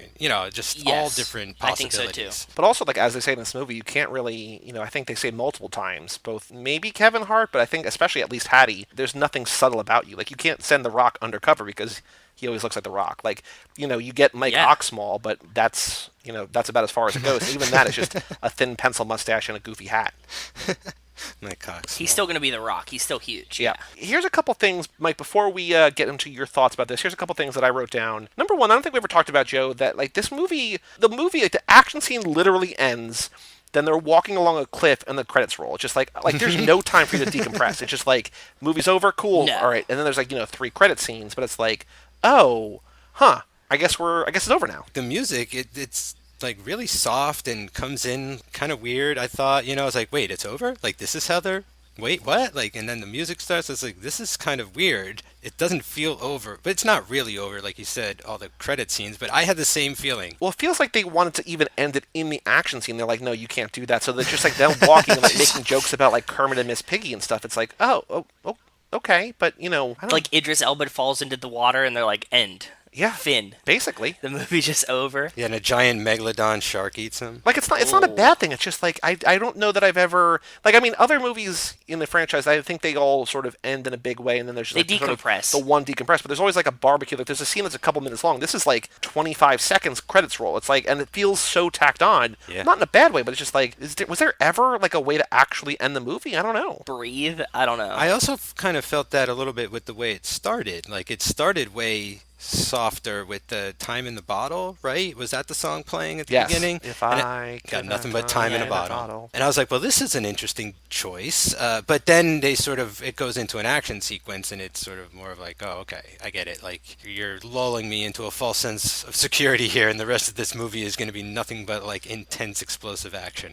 Like, I get it. High octane. I almost wondered if it, like there's like the Bengals version of Hazy Shade of Winter, where like it starts out very mellow and then it ramps up into like blazing guitars and stuff. Like, I wonder if that, sort of like what they did here, right? Like, it's just like the soft one into like just this like brutal action scene. I don't know. It's the same kind of ramp up, right? The high octane, as you said, Joe. So here's a crazy theory, and I think that this is kind of disproven by the end of the movie. Okay. You know how like the guns don't work unless you have an activation chip, and you have to basically be implanted with something. Yeah, the glove. I mean, the gauntlet. And so they show a couple times a character, like one of the family, like putting the gun in somebody's hand, having it say activated, right, and then being able to shoot. Like, at the end of the movie, Shaw does this with Idris. Like, he takes, after they knock him out, they take his gun, they put it in his hand, he pulls it back out, whatever. There's one scene when he first encounters Idris, like, on the street. Like, Idris comes in, takes Hattie out over his shoulder, runs down the side of the building, they go down after him, and they're fighting in the street. There's a time where Shaw, and I don't know if this is just weirdly edited, or if this is, like, a thing that I'm reading too much into, or he just picked it up out of someone's hand. But there's a time where Shaw picks up a gun off the ground, and like it looks like it activates in his hand. And I wondered if he had an activation chip, although... Does he fire that gun, though? He does fire, because he runs out of bullets. I think that it was activated because the guy on the ground had like just got hit, and That's it was what I'm still activated. Guessing. But I was also just like, because the way that it picks it up, it's just like, oh, maybe. But then later in the movie, when he puts it in Idris's hand, when he puts it in the people's Elba's hand to activate it there... And then also the fact that he's like, I turned Etion down or whatever. Like, I don't think that he's some kind of secret undercover spy, but like there's a moment in here, and I still don't think it's like something you could rule out entirely. Like, does he have an activation chip? Maybe it's left over from a previous evil conglomerate that he worked for at one point, and Etion just like used that stuff secondhand, and then he never gave his work ID back and he like got fired. Exactly. And they never changed the locks on the door. I didn't pick up on that, but I like the idea that maybe he picked up the gun from the guy before the guy like died, so it was still activated or something. Like there's some grace period in there where it's like after it's been gripped, it takes like a minute or something to deactivate. Which would be like the dumbest thing ever. It should be the other way around. Like, it should instantly activate, but then deactivate as soon as you're like more than a foot away or 7 inches or whatever. And I know like this is a little going too far, but also like, if you're gonna take that kind of effort, shouldn't everybody have like their own grafted gun like James Bond does? Like, it's just only you can shoot that or something. Like, I think that would be a lot better sort of backup. No one could use any of that shit. I do think on a bigger level or bigger scale that the movie does a really good job of establishing the rules of those guns. When Hattie picks it up and she's like, I'm going to shoot you, he's like, no, you're not, because you can't. And the fact that, when they get taken down, like, she knows how to hack everything. Like, I think when Mission Impossible, we were talking on Cruise Club about sort of like the gimmicks that they do, like all the weird sort of James Bondy kind of stuff in there, I feel like this movie does a really good job of setting up kind of the rules of the gun and when it's going to work, when it's not going to work, because it does sort of feel like a return back to basics when they have to do all like the sticks and everything at the end. Like, it feels like this is intentionally, we're not giving them guns, that's like the bad guys use guns. And I think that the movie did a really good job of setting up what does and doesn't work in that regard. Yeah, I think the movie does a good job like setting just about everything up, like from Hobbs's like family discourse and trouble, right? That all becomes a huge part of the finale, hinting at how enhanced Idris Elba's character really is, like when you first see him and you see like he's sort of got Terminator vision, but you're like, does he, or are those just contact lenses, or is something really going on there, or what's up? And then by the end you're like, oh no, okay, he's got like a cyborg spine, and like he's basically more machine now and everything. So big and bombastic and crazy this movie is, like, it's not dumb, like it's pretty smart in the way that it's like setting things up, and it knows what it's doing. And actually, on that note, my last note about this movie is that there's a line where Brixton is like commanding his crew. I think it's when they're either when they get to Samoa or before, like it's the action scene before, but he says to them, "Gentlemen, this is where you earn your upgrades." So like they're probably making a living doing this, but they're also like literally getting paid by becoming superhuman. So not only is it Brixton, but it's also all of them. It's like the better you do on the battlefield, the more we're going to reward you and make you even stronger there. So like this is definitely a currency, and it's a sign of value inside of like a sign of success. It could be that, or he could also just be like, this is where you earn your upgrades, like this is where you pay us back for making you superhuman already. But it does seem like there's tiers to it, right? Because like Idris is clearly like the most badass version of this. I can see it going either way, but I do like your theory. I do wonder if the director, whoever that is, if it's so like what we've learned officially is that it was Ryan Reynolds who did the voice, but it's not necessarily going to be his character. He just did it because he was available. Right. And it's super augmented, it sounds like it's at times it's like Cher sing. What do they call auto-tuned? Auto-tuned. I still think that it's probably like my best guess is Cypher. Joe had some wacky theories in the Italian Job, and we've had people write in a lot of different things. Like basically at this point, even though we've only been talking about this movie for a month, it feels like, Joe, that we've guessed literally every character. I've got two big guesses when you want them. My one real question is the director going to be the most technically altered person, or are they going to be someone who is not like above that? Like, are they the mastermind who sort of develops that, or are they kind of like the ultimate fight? I can sort of see it going either way. Not that one's better than the other, but I'm sort of curious where they take that. I definitely think he's gonna be like a full-on weird-ass, like half-human concoction of some kind. I think it's gonna be like a brain in a jar kind of scenario or something. I don't know. So how at E3 this year, Keanu was on stage to talk about that game Cyberpunk 2077, and like, what if this is the way that they bring Keanu into the franchise? That he's the voice, but he's also his character from Cyberpunk 2077, where he's got like a Winter Soldier sort of arm, and he's got like bionic, like it's just like this melding of worlds, and then that game becomes Fast and Furious canon. I don't want this to happen, but I have a crazy Italian Job theory that ties into this movie and also Cypher. So like the idea that Charlize goes bad is because the Mark Wahlberg character is like brutally destroyed and like almost killed, and they have to go around the world reassembling him and stealing all this tech, and they turn evil with code names and all that shit, and he's sitting in the chair behind the screen at Etienne as like a half put together guy, like just on a deathbed or something. I don't know. That's the least of my theories there. I still think I'm assuming that you have not listened to our Italian Job episode yet, because Joe had that exact theory last week. That's amazing. Yes. Yeah, I was like, I definitely think it would be so awesome if it was Mark Wahlberg. And for some reason, I had two splitting theories that like either it's Mark Wahlberg is the man behind the chair, he's running it, and he and Charlize are like a sinister duo, and they just have like different wings of evilness that they both run, or Charlize is trying to get revenge on the family because Dom killed Mark Wahlberg at some point, and that's how it ties in together. I'm up for it. I still think it's Hobbs' dad in my gut. I don't think they're going to go in that direction. One more crazy Italian Job theory, though, since you guys watched it recently. The character of Wrench, it's Dom, right? That's supposed to be Dom. Who's Wrench? Wrench is the guy they go to soup up the Mini Coopers at first, and then he's like, how much? And he's like, 10 grand. He's like, all right. And then later they're like, we need you again. He's like, all right, but I want in. And then he's the guy at the end that stores him in the truck and lets Ed Norton take a peek. I was like, that makes Dom. a lot of sense. It could be like Dom's cousin or something. And I thought wrench, because isn't that what he used to beat the guy who Yes. killed his dad? So my takeaway in that scene, I don't know if I mentioned it on the Italian Job episode or not, was that scene sort of straddles the line between like actually being car talk and not being car talk at all. He's like, yeah, I stripped this out and it's lighter now. It's like, well, like he's approaching sort of nerd car talk, car speak, but he's like, I don't want to isolate the audience, so like let's not actually say things. Like it sort of feels like a transition step between the first 3 Fast and Furious movies and the 4th one. It's like, well, we want to pay respects to the car, but we don't want to say actual car things. So yeah, we strip things out to make it lighter. That's a good compromise, right? Yeah. So guys, is Seth Green going to return as Uber next time? Because that's the next great idea they stole from him. I like that a lot. And I mean, Left Ear is basically ludicrous for the most part, right? Like that's, again, from Italian Job, like he's basically that character, I feel, because he's the tech guy, he's the explosive guy, he's like all the bag of tricks kind of guy. Yeah, but Joey has a theory that we're trying to keep them separate. Okay, so like Left Ear is like Twinkie's uncle or something.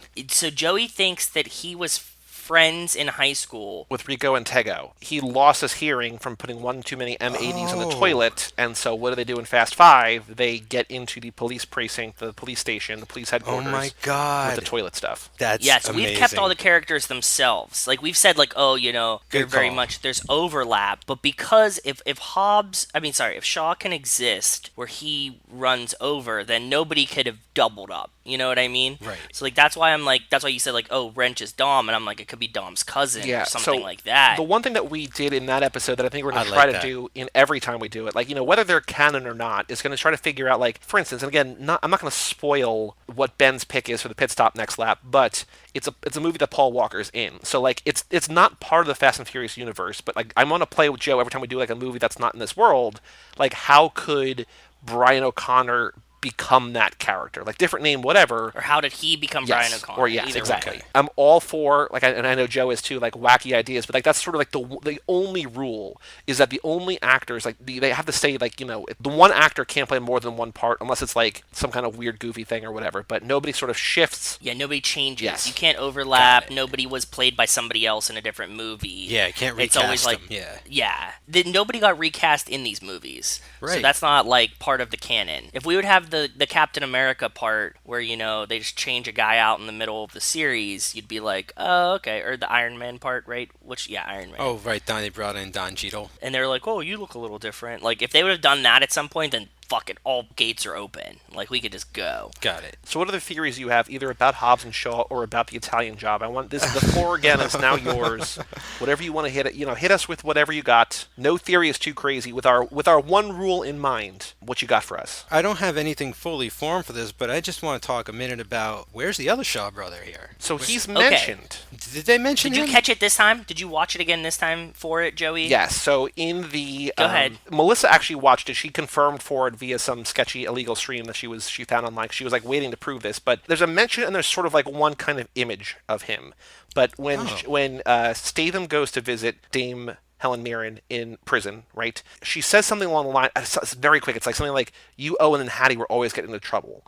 And there's the first one where they do. It's not the Mick Jagger. It's the other one. It's the Keith Moon or whatever. Yeah, where they blow up the safe in the street or something. So there's two. Yeah. It's like Deckard and Hattie running toward you, and then in the background there's a kid who's about the same age as Deckard, running away, but like looking back. Like, he's not running in fear. He's like running because he just set the charge and he like wants to get away. But he's in the background of that one Makes shot. sense. It's still weird as hell that he's not in the movie more, not like a bigger part of the conversation. I don't know if they just cut that out, like they didn't have time, but like even if you don't want to cast him, like you have to make note of him. Like it's weird. It is weird. Is he actually behind the screen? Is he Etion or whatever? Like, where is he? Like, that's the one thing that kind of does bum me out, that it's not gonna like lose half a star or anything like that, because there's plenty else going on, but I just feel like they did a great job of introducing Hattie. They did a great job of bringing Mom back. There's so much talk about family in this movie, with Hobbs reuniting at the end with his entire clan and everything. It's amazing. Just for him to not be here anywhere, not even a post-credit scene where Ryan Reynolds is like, "Hey buddy, where you been this whole time? Like, we could have used you." And he's like, "Well, no one's called. Like, what are you talking about?" And he's like, "Oh man." Just left alone. I was over here waiting. Or just like, don't make it feel like you're going out of your way to not mention him. right? Like, it just feels like you and me growing up, when we were growing up, you and me, the only two of us, the only two Shaw siblings. It's like, well, no. We talked about, I think, either on the Hobbs and Shaw episode, or maybe it was Fate or Fury 7, one of those show, when we were talking about how, like, it's weird in retrospect that Hattie is not mentioned, but also in that world, Hattie had sort of not been invented yet. But now that they all exist, Owen is a person in this world, and I know this sort of wants to exist mostly as a spin-off that people can enjoy without it, but, like, you can still mention a character who's not going to be in the movie, and, like, people aren't going to be like, well, who's that? It's like, oh, you know, your brother Owen, he's off doing whatever. Yeah. Like, exactly what you're saying. Yeah. Like, there's, you could just have, like, a throwaway line here or there, but it just feels like routinely and regularly, he just never existed. And the worst part is what we talked about way too long. Deckard says, I killed my brother at some point to Idris Elba, which is like the most flubbed, fucked up line in this whole movie, because then it makes you think, like, if you are a fan, you're like, did he kill him? And then now we had to go back and rewatch and figure it out that, like, no, they do mention Owen Shaw in the movie. And even David Leitch had to come out and confirm that, like, no, Owen's not dead. Yeah. Yeah. That's how bad that line was. He had to, like, come out and say, oh, no, sorry. Because, like, the way that they brought him into Fate, where he just helps Deckard get the baby back, get baby Brian back, like, Luke Evans might be doing a million other things. Who knows? Like,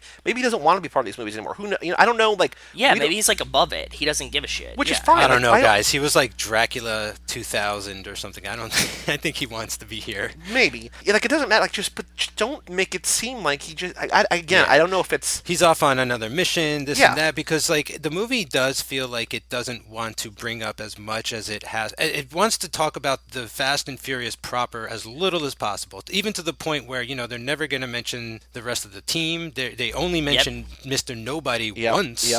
He's not even in. I thought he was going to be the connection. I thought, you know, Kurt Russell was going to be... Same. And they go even as far as to introduce, like, Ryan Reynolds as a guy who you know is coming back, right? And then Kevin Hart, you know, like, they're introducing all these new people and stuff, but, like, this is an element that needs to be here in a lot of ways. Like, this is one of the things that, like, I know you want to ignore, or you want to say, like, those movies are those movies and this is going to be this, but, like, I just needed to know, like, where he was. He was off on a mission, he was recuperating from the skydive or whatever. And we could have got that over with so quickly if they just gave us one little tidbit line. You know, leave your brother alone. You know, he's busy. They could have done, like, the Brian thing. Like, don't call in Brian. And you'd have been totally fine with it. Yeah, there's, like, two things. Like, you need a line or two like that, and then you need to, like, rewrite the one line at the end, and then suddenly Owen's not even in the conversation. It would have been funny if his mom was like, you know, you shouldn't have pulled him out of that bloody hospital so soon to go jumping out of planes with everything. He strained his back. He can't get out for, like, you know, out of bed for 2 weeks.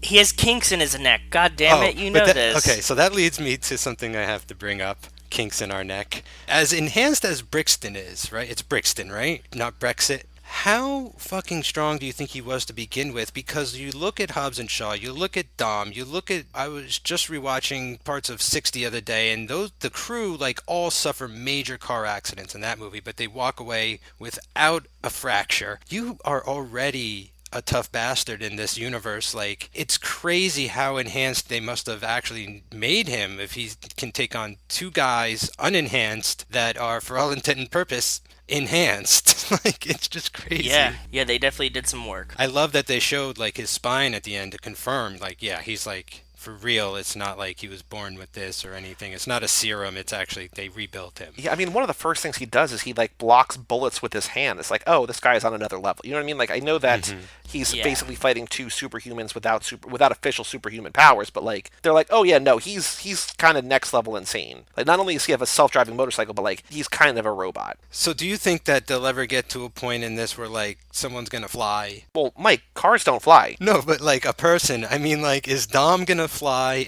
at the end of part 10? Like, is this where it's, you know, are we going to have are they gonna put on a cape? Wait, what if the Matrix 4 is just Fast and Furious 10? Oh my god. Oh. And that's the crossover. And so it's just Neo flying, and he flies in, you know. And that's how Keanu's in it. Yep, Yeah. Oh man, I love this show. Mike, do you know that everybody else we've talked to about this movie besides you has said that they did not enjoy it as much as they thought they would? What? Everybody has it ranked very, very low in their rankings. We have 2 listeners write in, and they have it in the middle, and then you have it pretty high, but then the 2 guests that we've had on since this movie came out both have it last or low. Whoa. Yeah.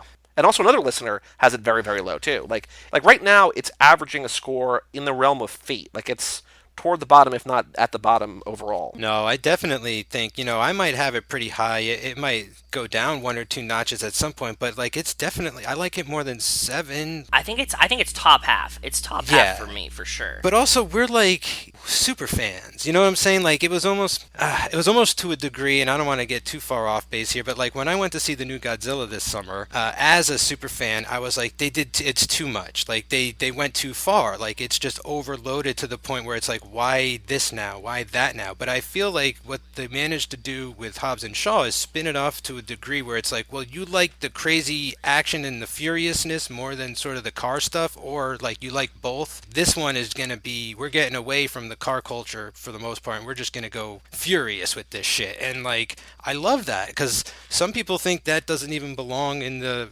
proper series, that they're getting too far away from the car culture stuff or where the roots of the series was, and this is a way for them to explore those things, and I like that about the main series, so I like that about this movie a lot. I just really like this world now to maybe like an unhealthy degree. I love this franchise, and so it was great to see them build this world out, do what they could. Like I understand there were probably mandates up the ass, like people taking notes about who could do what, like every scene and shot and all that kind of shit. So like just to consider that this was made by a major studio, like by a committee of people, and it was like actually very fucking watchable, like I give it a lot of credit. Are there things about this that you don't like? I mean, we talked about how they could have, handled Owen a little bit better and stuff like that. Is there anything else about this that you, like just like when we talked about Fate every time, both on Watch the Throne and on this podcast multiple times, like we were talking about how we're not crazy about Fate, but we're willing to give it the benefit of the doubt. Like if eventually they retcon things, like now that Cypher's back for 9, like is there stuff about here that you think could be better if things sort of change or pivot? There's kind of 2 things. So one thing that I thought was going to get resolved in this, and I guess they're going to hold off on it, is who is the mom of the Rock's daughter? What was that relationship? Where is she even? We don't even know if she died. We don't know if she left him. We know, and the daughter doesn't seem to know either, right? So if she died in childbirth and he never told her, like, what the fuck is going on? Like, at least let the audience know what happened at this point, especially, again, like I've been saying, like they're really running the family card in this one, especially at the end for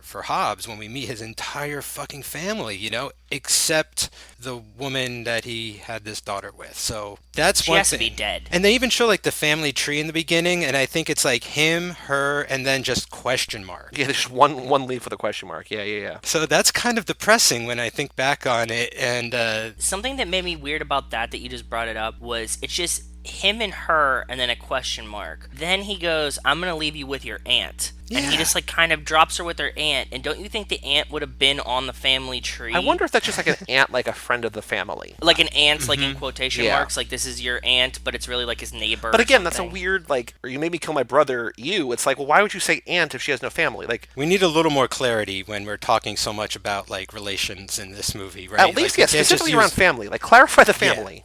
Yeah, same. Because then again, I'm wondering, is that his sister or is that his sister-in-law? Like, what's going on with this aunt now? And like, but the daughter would have known and put her on the tree, and then also like she sees the picture and she's like, "Is that Uncle Jonah?" No, is that your brother? Like, I think she just knows. She found it in the garage in a drawer, so it was kind of hidden. It's not like the Rock has it. It's not like Hobbs has it out. She just says, "Is that your brother?" Because then she sees a young version of him. He says, "That's my brother Jonah." She says, "Why have you never told me about him?" So like, I don't think she doesn't know about Uncle Jonah. She just knows, or she sees a picture and she's like, "Oh, I think that's somebody related to Dad." So that was one thing. And what was the other thing that you sort of wish they resolved and they didn't? The cameos, which aren't really cameos, but the new characters. Like I really enjoyed Ryan Reynolds. That scene in the diner is amazing. Like fucking pitch perfect. I don't really love when he comes back. Like I feel like they kind of blew their load with him that first time, and that was enough. We said that he might be in it a little much. Like bringing him back, I agree with you. Like he might have, because he keeps playing more Ryan Reynolds, so you're like, maybe we could have cut a little bit of him out. Yeah, he feels a little redundant because he comes back to do like the same shtick again. Now it's not that I don't dislike it either. Like I'm looking forward because to I like him. Yeah, and I think it's funny. I agree. Yeah. And I love his relationship with Hobbs, or at least his relationship with The Rock now, where like they can just take the piss out of each other. Well, they are best friends. Even got that tattoo. Speaking of tattoos. Oh yeah, did you guys check out my new tattoo? I saw it today. It's a Too Fast Too Forever logo on his leg. It says, shit. says family. It's like a traditional style wolf's head. Kind of represents my dog, the family dog. So the only reason that Ryan Reynolds thing kind of bothers me, and especially when they bring him back so much in like the post-credit scenes, is because they did such a great job with Kevin Hart. Like they did the best job by bringing him back on the toilet and everything, and him in the first place on the airplane. Like I fucking loved it. And I think I even turned to you, Joey, in the movie, and I was like, "What is going on?" It was the greatest surprise. And like I'm a little burned out on Kevin Hart, I'll admit. Like he's in a lot of stuff recently. He was kind of the last fucking person I ever expected to show up, especially since he was in like 2 of the trailers with The Rock or something, like Jumanji. He's off doing other stuff, but I just thought it was one of the best scenes in the movie, that he's hilarious in this and that they brought him back perfectly. And that's why I feel like the Ryan Reynolds thing was just a flub, just a little bit, you know? You're right. Yeah, no, you're with how perfect Kevin Hart is coming back.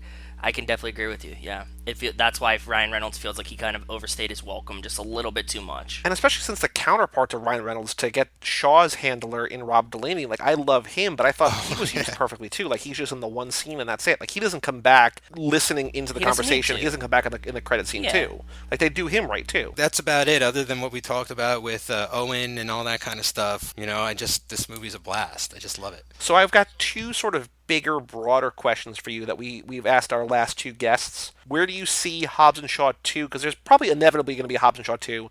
As we record, this is closing in on $700 million worldwide. It doesn't look like it's going to break $1 billion. It doesn't look like it's going to approach previous Fast and Furious movies. It's probably going to be somewhere in the middle financially.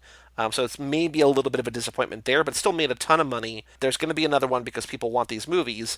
So, Mike, where do you see Hobbs & Shaw 2 going? And do you think there's a world in which these cross back over with the main franchise? Because Joe and I are very sort of split on this. Because obviously, you know, between Vin Diesel and The Rock in real life, they don't get along. Yeah. I think that there's no world in which Hobbs is not in 10. And I sort of see a way that Cypher reunites everybody as... Like, if Cypher is the ultimate villain, if she's the voice or she's working for the voice, I can see them all kind of...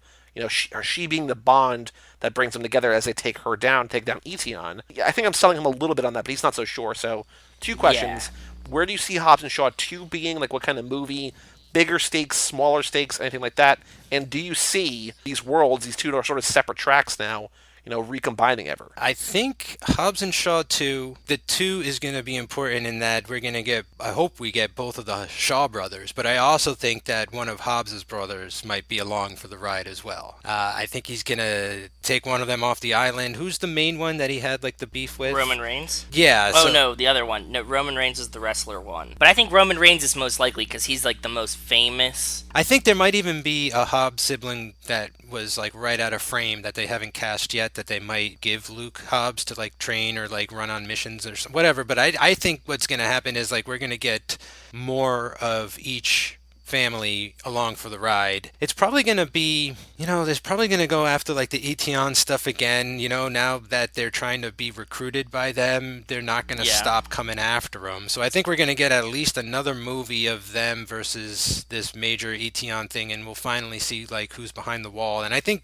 when 10 comes along, I think they have to, if that's when they're planning to stop at least this phase of the franchise, like you have to have the curtain call. Everybody's got to come back for that. Like they have to blow the doors wide open. Like maybe that's the end game, right? Like that's the everybody's got to be there. Like maybe their base is on the moon, and so like they have to go to the moon, and like it's gonna take all of them to get there. It's hard to say. Like I don't know plot wise what they're gonna do in the next movie, but I do think they're gonna try and go as big, and they're gonna bring in, now that they've introduced all of the Hobbs brothers and sisters and stuff, like they've gotta like use that. You know, that's one thing I feel like they haven't really mined is like, you know, are there any more Torettos out there that are going to be coming by? We saw that one guy in 7 in Cuba, or was that 8? He was in 8. You know, I'm just curious on that level since we're so family oriented. So, well, we know that we're going to get the Netflix series, which is about Dom's cousin. I think that you know there's rumors that there were some of Paul Walker's brothers on set, whether they're just on set for a tour or if he's going to be,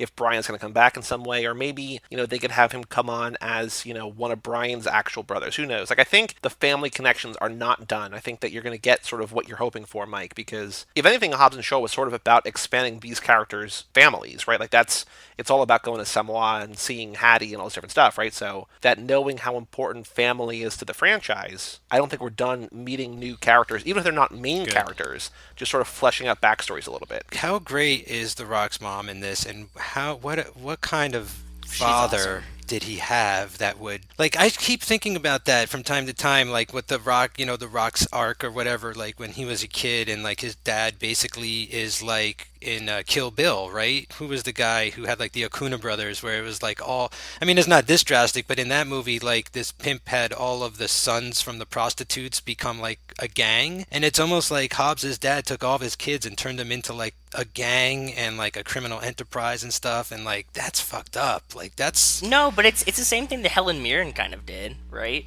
They're more alike than they're different. Yeah, because I mean, Hobbs has the speech at the end. I don't know if you remember, but he was about saying, about how his dad, you started to bring him and Jonah in on jobs, and then like they started getting more dangerous, and then it got to a point where he didn't care if they died or not, and that's when they were like, oh, we got to change the way we do things. Like it was just, hey, you want to come help Dad with this thing, and then it got more and more real.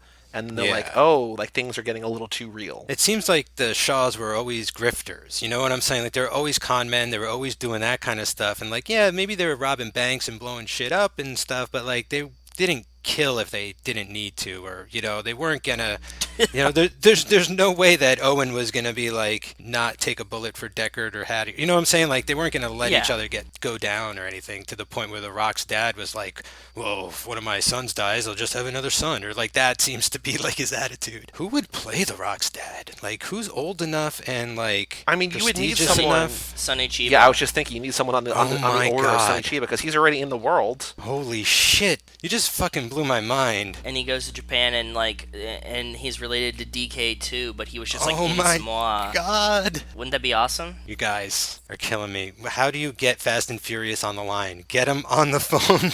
They need to hear this show. We just need them to listen. We need them to listen, man. But yeah, and then we could bring 3 back in. Like we would like loop 3 back in, and then would your life be? I mean, so how chaos. Amazing if you're watching the credits to Fast 10, and at the end it says special thanks Too Fast Too Forever.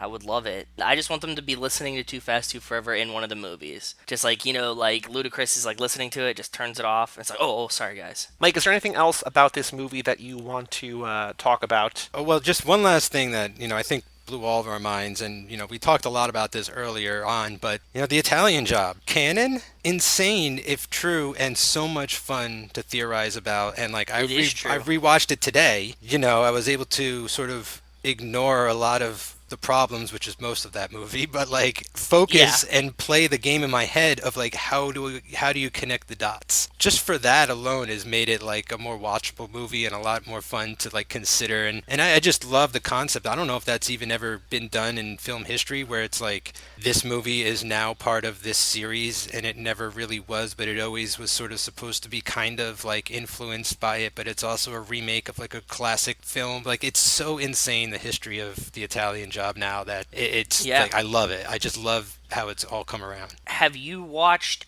8 since you've watched The Italian Job? No. After seeing Hobbs and Shaw and seeing The Italian Job, it's a much different movie in that sense too, and I've already begun to like it more than I did when we left it before. Okay, that's great. I love how like the movies are all sort of like making all the other movies better.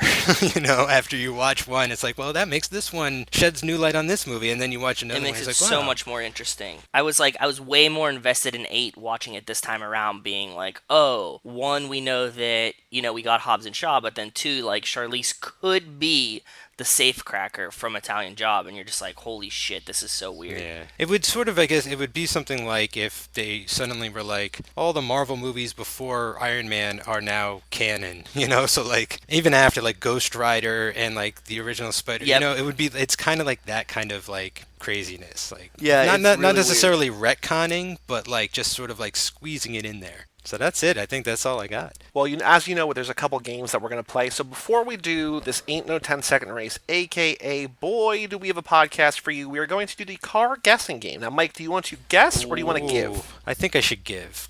I also have to look up a tweet.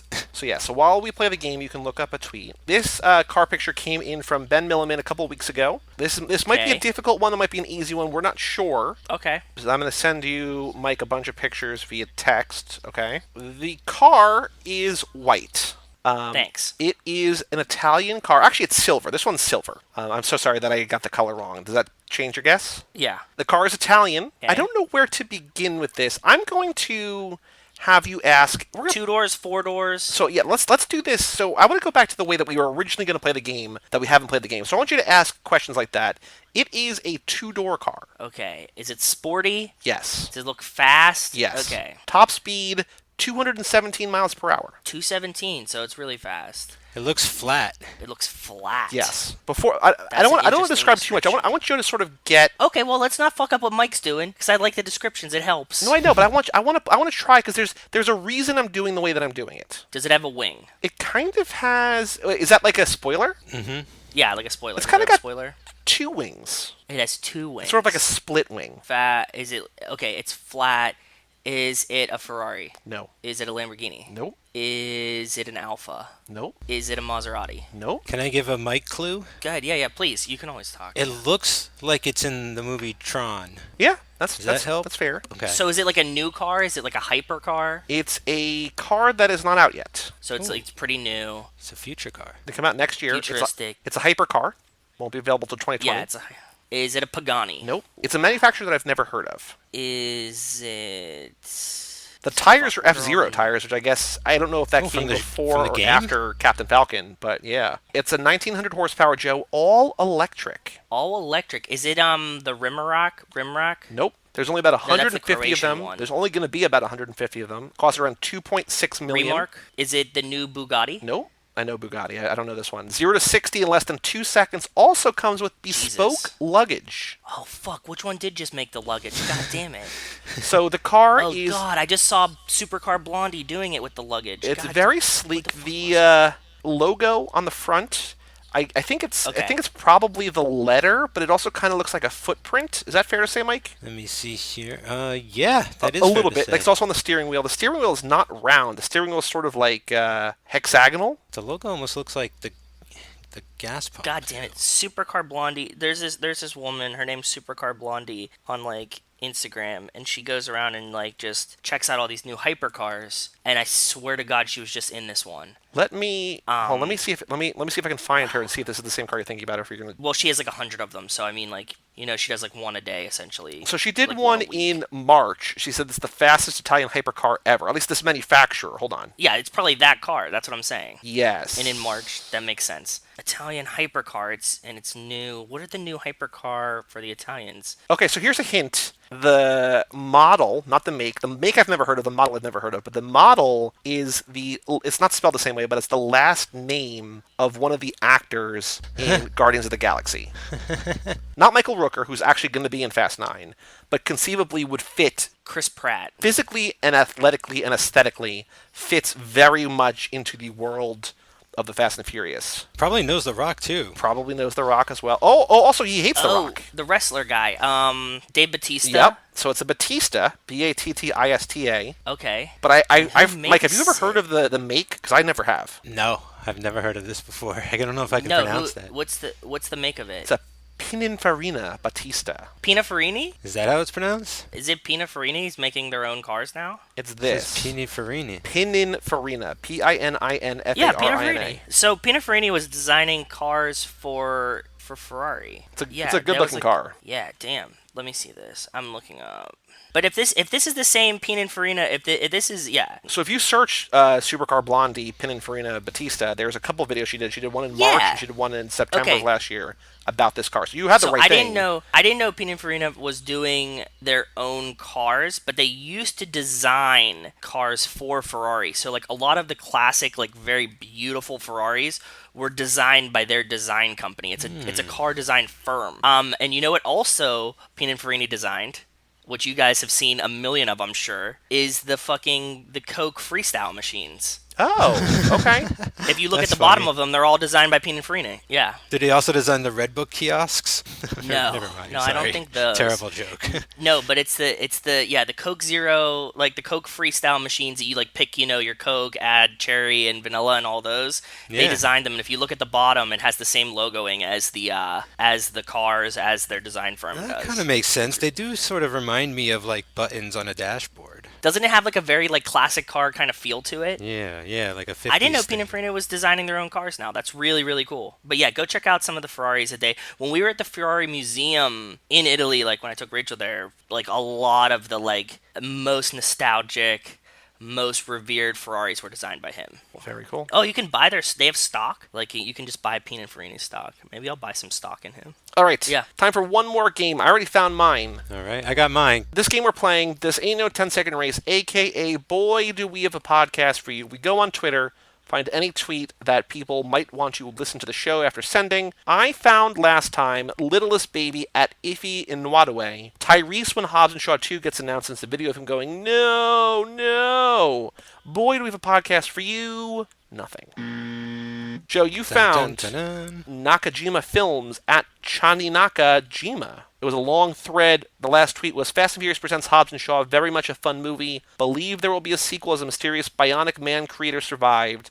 His voice toned like the Ryan Reynolds voice as he put a brick through a bad guy's body. The two are the same guy. 100 out of 10, in quotes, go sees. Boy, do we have a podcast for you. Nothing. Gwyn found 2. Yes. We let her do 2, but she picked the one, so I'll do the one that she didn't pick first. So she first found Jarrett Weiselman at Jarrett Says, after MI Fallout and Hobbs and Shaw, I'm absolutely obsessed with Vanessa Kirby. She's so charismatic, engaging, and straight up watchable on screen. I absolutely do not want this movie, but I would be very much in favor of her starring in a Catwoman film. Boy, do we have a podcast for you. Shit. Nothing. Yeah. Oh my God, her as Catwoman, that would be amazing. That's what we said. Yeah. Catwoman should be like needs that British accent. I'd love that. Oh, you think so? I'd love that. Yeah. Other tweet, the one that Gwyn counted, was from Pedro at RatOVTF. Fast and Furious. It was the pictures of him taking a selfie in the mirror, and it has the Fast and Furious shirt on. Boy, do we have a podcast for you. 1 like, but that like is from Wes. So Gwyn does not get points. Yes, that doesn't count. Yeah. Okay, so I found mine. Mike, if you want to read yours, why don't you go first? Yes. Okay, so this is from at Alistair Stewart, or Alistair Stewart is back on his bullshit, and it says, yes, I did buy the Hobbs and Shaw soundtrack. Yes, the Idris Elba plot rap is absolutely worth every cent in capital letters. Boy, so do we have a podcast for you. Podcast. By the way, the soundtrack is fire, and I've been listening to it too. I listen to it in the shower. It's awesome. It's so much fun. But it's like that whole concept of the rapping, Will Smith rap, the right? plot. Yeah, or even you know the Andrew and Amos and Andrew with the Suburban Nightmare rap. You know, is it real though? Is there actually an Idris Elba plot rap on here? Yeah, he does. He's like driving really fast. It's Fast and the Furious, Hobbs and Shaw, and like he does something like the Ghostbusters, like kind of. Yeah, I got rebuilt and I'm after my friends. I don't want to hurt him, but he's got a big guy with him. Like, if you like those, I tried to play one for you one time, Joe, and you did not care for it. I think you were just maybe not in the right mood, right mindset. But there's a comedian, Demi Adejuibe, who has done Will Smith style closing raps for basically every Best Picture nominee for the last couple of years. Oh, interesting. He did one for Arrival. He's done probably 10 or 12 of them, and they're wonderful because it's just he does a pretty decent Will Smith voice, but he more so has the intonation, like the corny jokes. It's just and the ha exactly the intonations and the jokes and the timing and everything. So yeah, he's just like I always like the ones. Arrival. But there was a rapper, his name was Skills, and he used to ghostwrite for a lot of other rappers, and he would do end of the year roundups. And he would just go through all of the pop culture from the year, but it would be crazy shit. People got addicted to Farmville and all of the, you know what I mean? Not pop culture what happened. He would include celebrities died, whatever. But he would just do an end of the year wrap up, and every year he would release a 12-minute freestyle that would just go through the whole fucking year. And he'd be like, "This is what happened this year." And it was a lot of fun. Nice. So it kind of sounds like it reminds me of those. Joe, why don't you hit us with your Lolo tweet? Okay. It's from Loic Atikasi at Lolo1433. That's crazy none of y'all want to come watch Hobbs and Shaw with your boy. Laughing my fucking ass off. Boy, do we have a podcast for you. He can come watch it with us. That's what I'm saying. 1 hour ago. This is a fresh, hot off the grill, hot off the presses. Hot off. Yeah, hot off the grill. Here's the tweet that I hot found. tweet. This is from yesterday. Excuse Willis at Hamo D, Hamo underscore D. Open this one. He quote tweeted that she's back, and he just says in all capital letters, Cypher versus Hattie Shaw, please, at Charlize Africa, at Vanessa Kirby. Boy, do we have a podcast for you. And that replied to all three of them. So in theory, Charlize and Vanessa Kirby are both going to be like, oh my God. Oh boy, we have a podcast for us too. That's very cool. Hopefully. Yeah, you can introduce her to Watch the Throne, and then she'll just be our best friend. We know she's on set right now, right? So if she checks Twitter, sees this, and just starts listening to this episode, not this episode, but like, when this airs, or the last episode, the Italian last couple Job? are going to be like Hobbs and Shaw 8 and the Italian Job. Hi, They're gonna be Charlize. like, what the fuck? I like your new hair. Joey said he didn't like it, but I like it. I did a whole podcast about you. I think I'm exempt, but not in a creepy way. No, that was a fun podcast. It was a fun podcast. So we just did a new episode about Long Shot, so go check that one out. That's right. But yeah, Mike, Long Shot's good. thank you so much for joining us on this Hobbs and Shaw revisiting the ride-along resurgence. We picked you up. We did a couple laps around the block, and we're about to drop you off. All right. In your Mini Cooper. Thank you guys for having me. It's always a blast. I love this show. I love being on. I love the Fastiverse. I can't wait for the next movie, whatever it is. And we're you'll only be here 8 months first, away. brother. May 2020. Be here it's ready. gonna be here, dude. It's gonna be here before you even realize it. Like, we are gonna be back here talking about the next Fast and Furious. It's gonna be one a year, maybe one every other year. Yeah. But It's one a year at this point. Yep. They're going to hit them like one a year. Like, we're going to get Hobbs and Shaw 2 the summer after this, too. Or the Like, female we're getting spin-off or close. something. Yeah. Yeah. So the more the And merrier. we need you to watch the Netflix series coming up soon. Oh yeah, I got that. I'm on there. No doubt. And also, speaking Check of that out. Netflix series, hint to the listeners who have made it this far, if you haven't yet, check out Hyperdrive on Netflix, the Charlize Theron produced series. You might want to watch it in the next month or two. Just saying. But Mike, thank you so much for joining us. Go check out the Tom Tom Club you and I do every Friday. Tom Cruise, Tom Hanks. Joe will be on our Jack Reacher episodes probably in the middle or early to middle next Pittsburgh. year. So go check those out. And then also Third Time's a Charm. We just did a very special book club supercut clip show. I literally just ate in the Jack Reacher breakfast spot when I was back in Pittsburgh. Ooh, okay. Nice. Cool. Did you go up the Rocky Steps again? That's not the same. I'm joking. No, but he's like in Jack Reacher. He's like in this like spot and sits at the diner, and they have like it posted on the Oh, cool. seat that he's in. It's like Tom Cruise sat here in this movie. As it stands right now, Fast 9 comes out May 22nd, 2020. Our Fate of the Furious Lap 6 episode comes out 4 days after that. So what we would probably do is do another immediate release reaction right before that. Then we'll do the Fate And just episode. slot it right in. And then, either that. So one of two things. Either we'll watch it twice in theaters and sort of do like a whole thing, or we'll just give it like a week to sort of... Because I kind of like, and this is way in the weeds, we can talk about this. We have nothing but time to talk about this. But I like hitting it as quick as we can. But I also think that there's value in like giving people time to like sort of be spoiler free. Breathe. I agree. Yep. So maybe the 'Cause week after, we don't wanna but ruin it. right around there, Fate of the Furious Lap 6. So when we get there, right in line with Fast 9, so then, Mike, that means that we're going to do Fate of the Furious, then Hobbs and Shaw, and then Fast 9 with you. So, get ready sometime mid-June 2020, around Joe's birthday, around Joe's 31st birthday. Oh. We will be doing That's true. Fast 9 with you for the Ride Along Resurgence Part 2. I will be there. Amen. For all things Too Fast, Too Forever, you can go to cageclub.me, facebook.com/TooFastTooForever, or at TooFastTooForever on Twitter and Instagram. Email us, family@cageclub.me. Check out our Patreon at TooFastTooForever.com. Leave us a review on iTunes if you would be so kind. And come back next week for our tune-up, our relap recap. No one likes the tune-up, where we close out lap 4 in style. Yeah. I'm Joey Lewandowski. I'm Joe too. And that was Mike the Mikestir Manzi, and we will see you next week for the tune-up relap recap right here on Too Fast, Too Forever.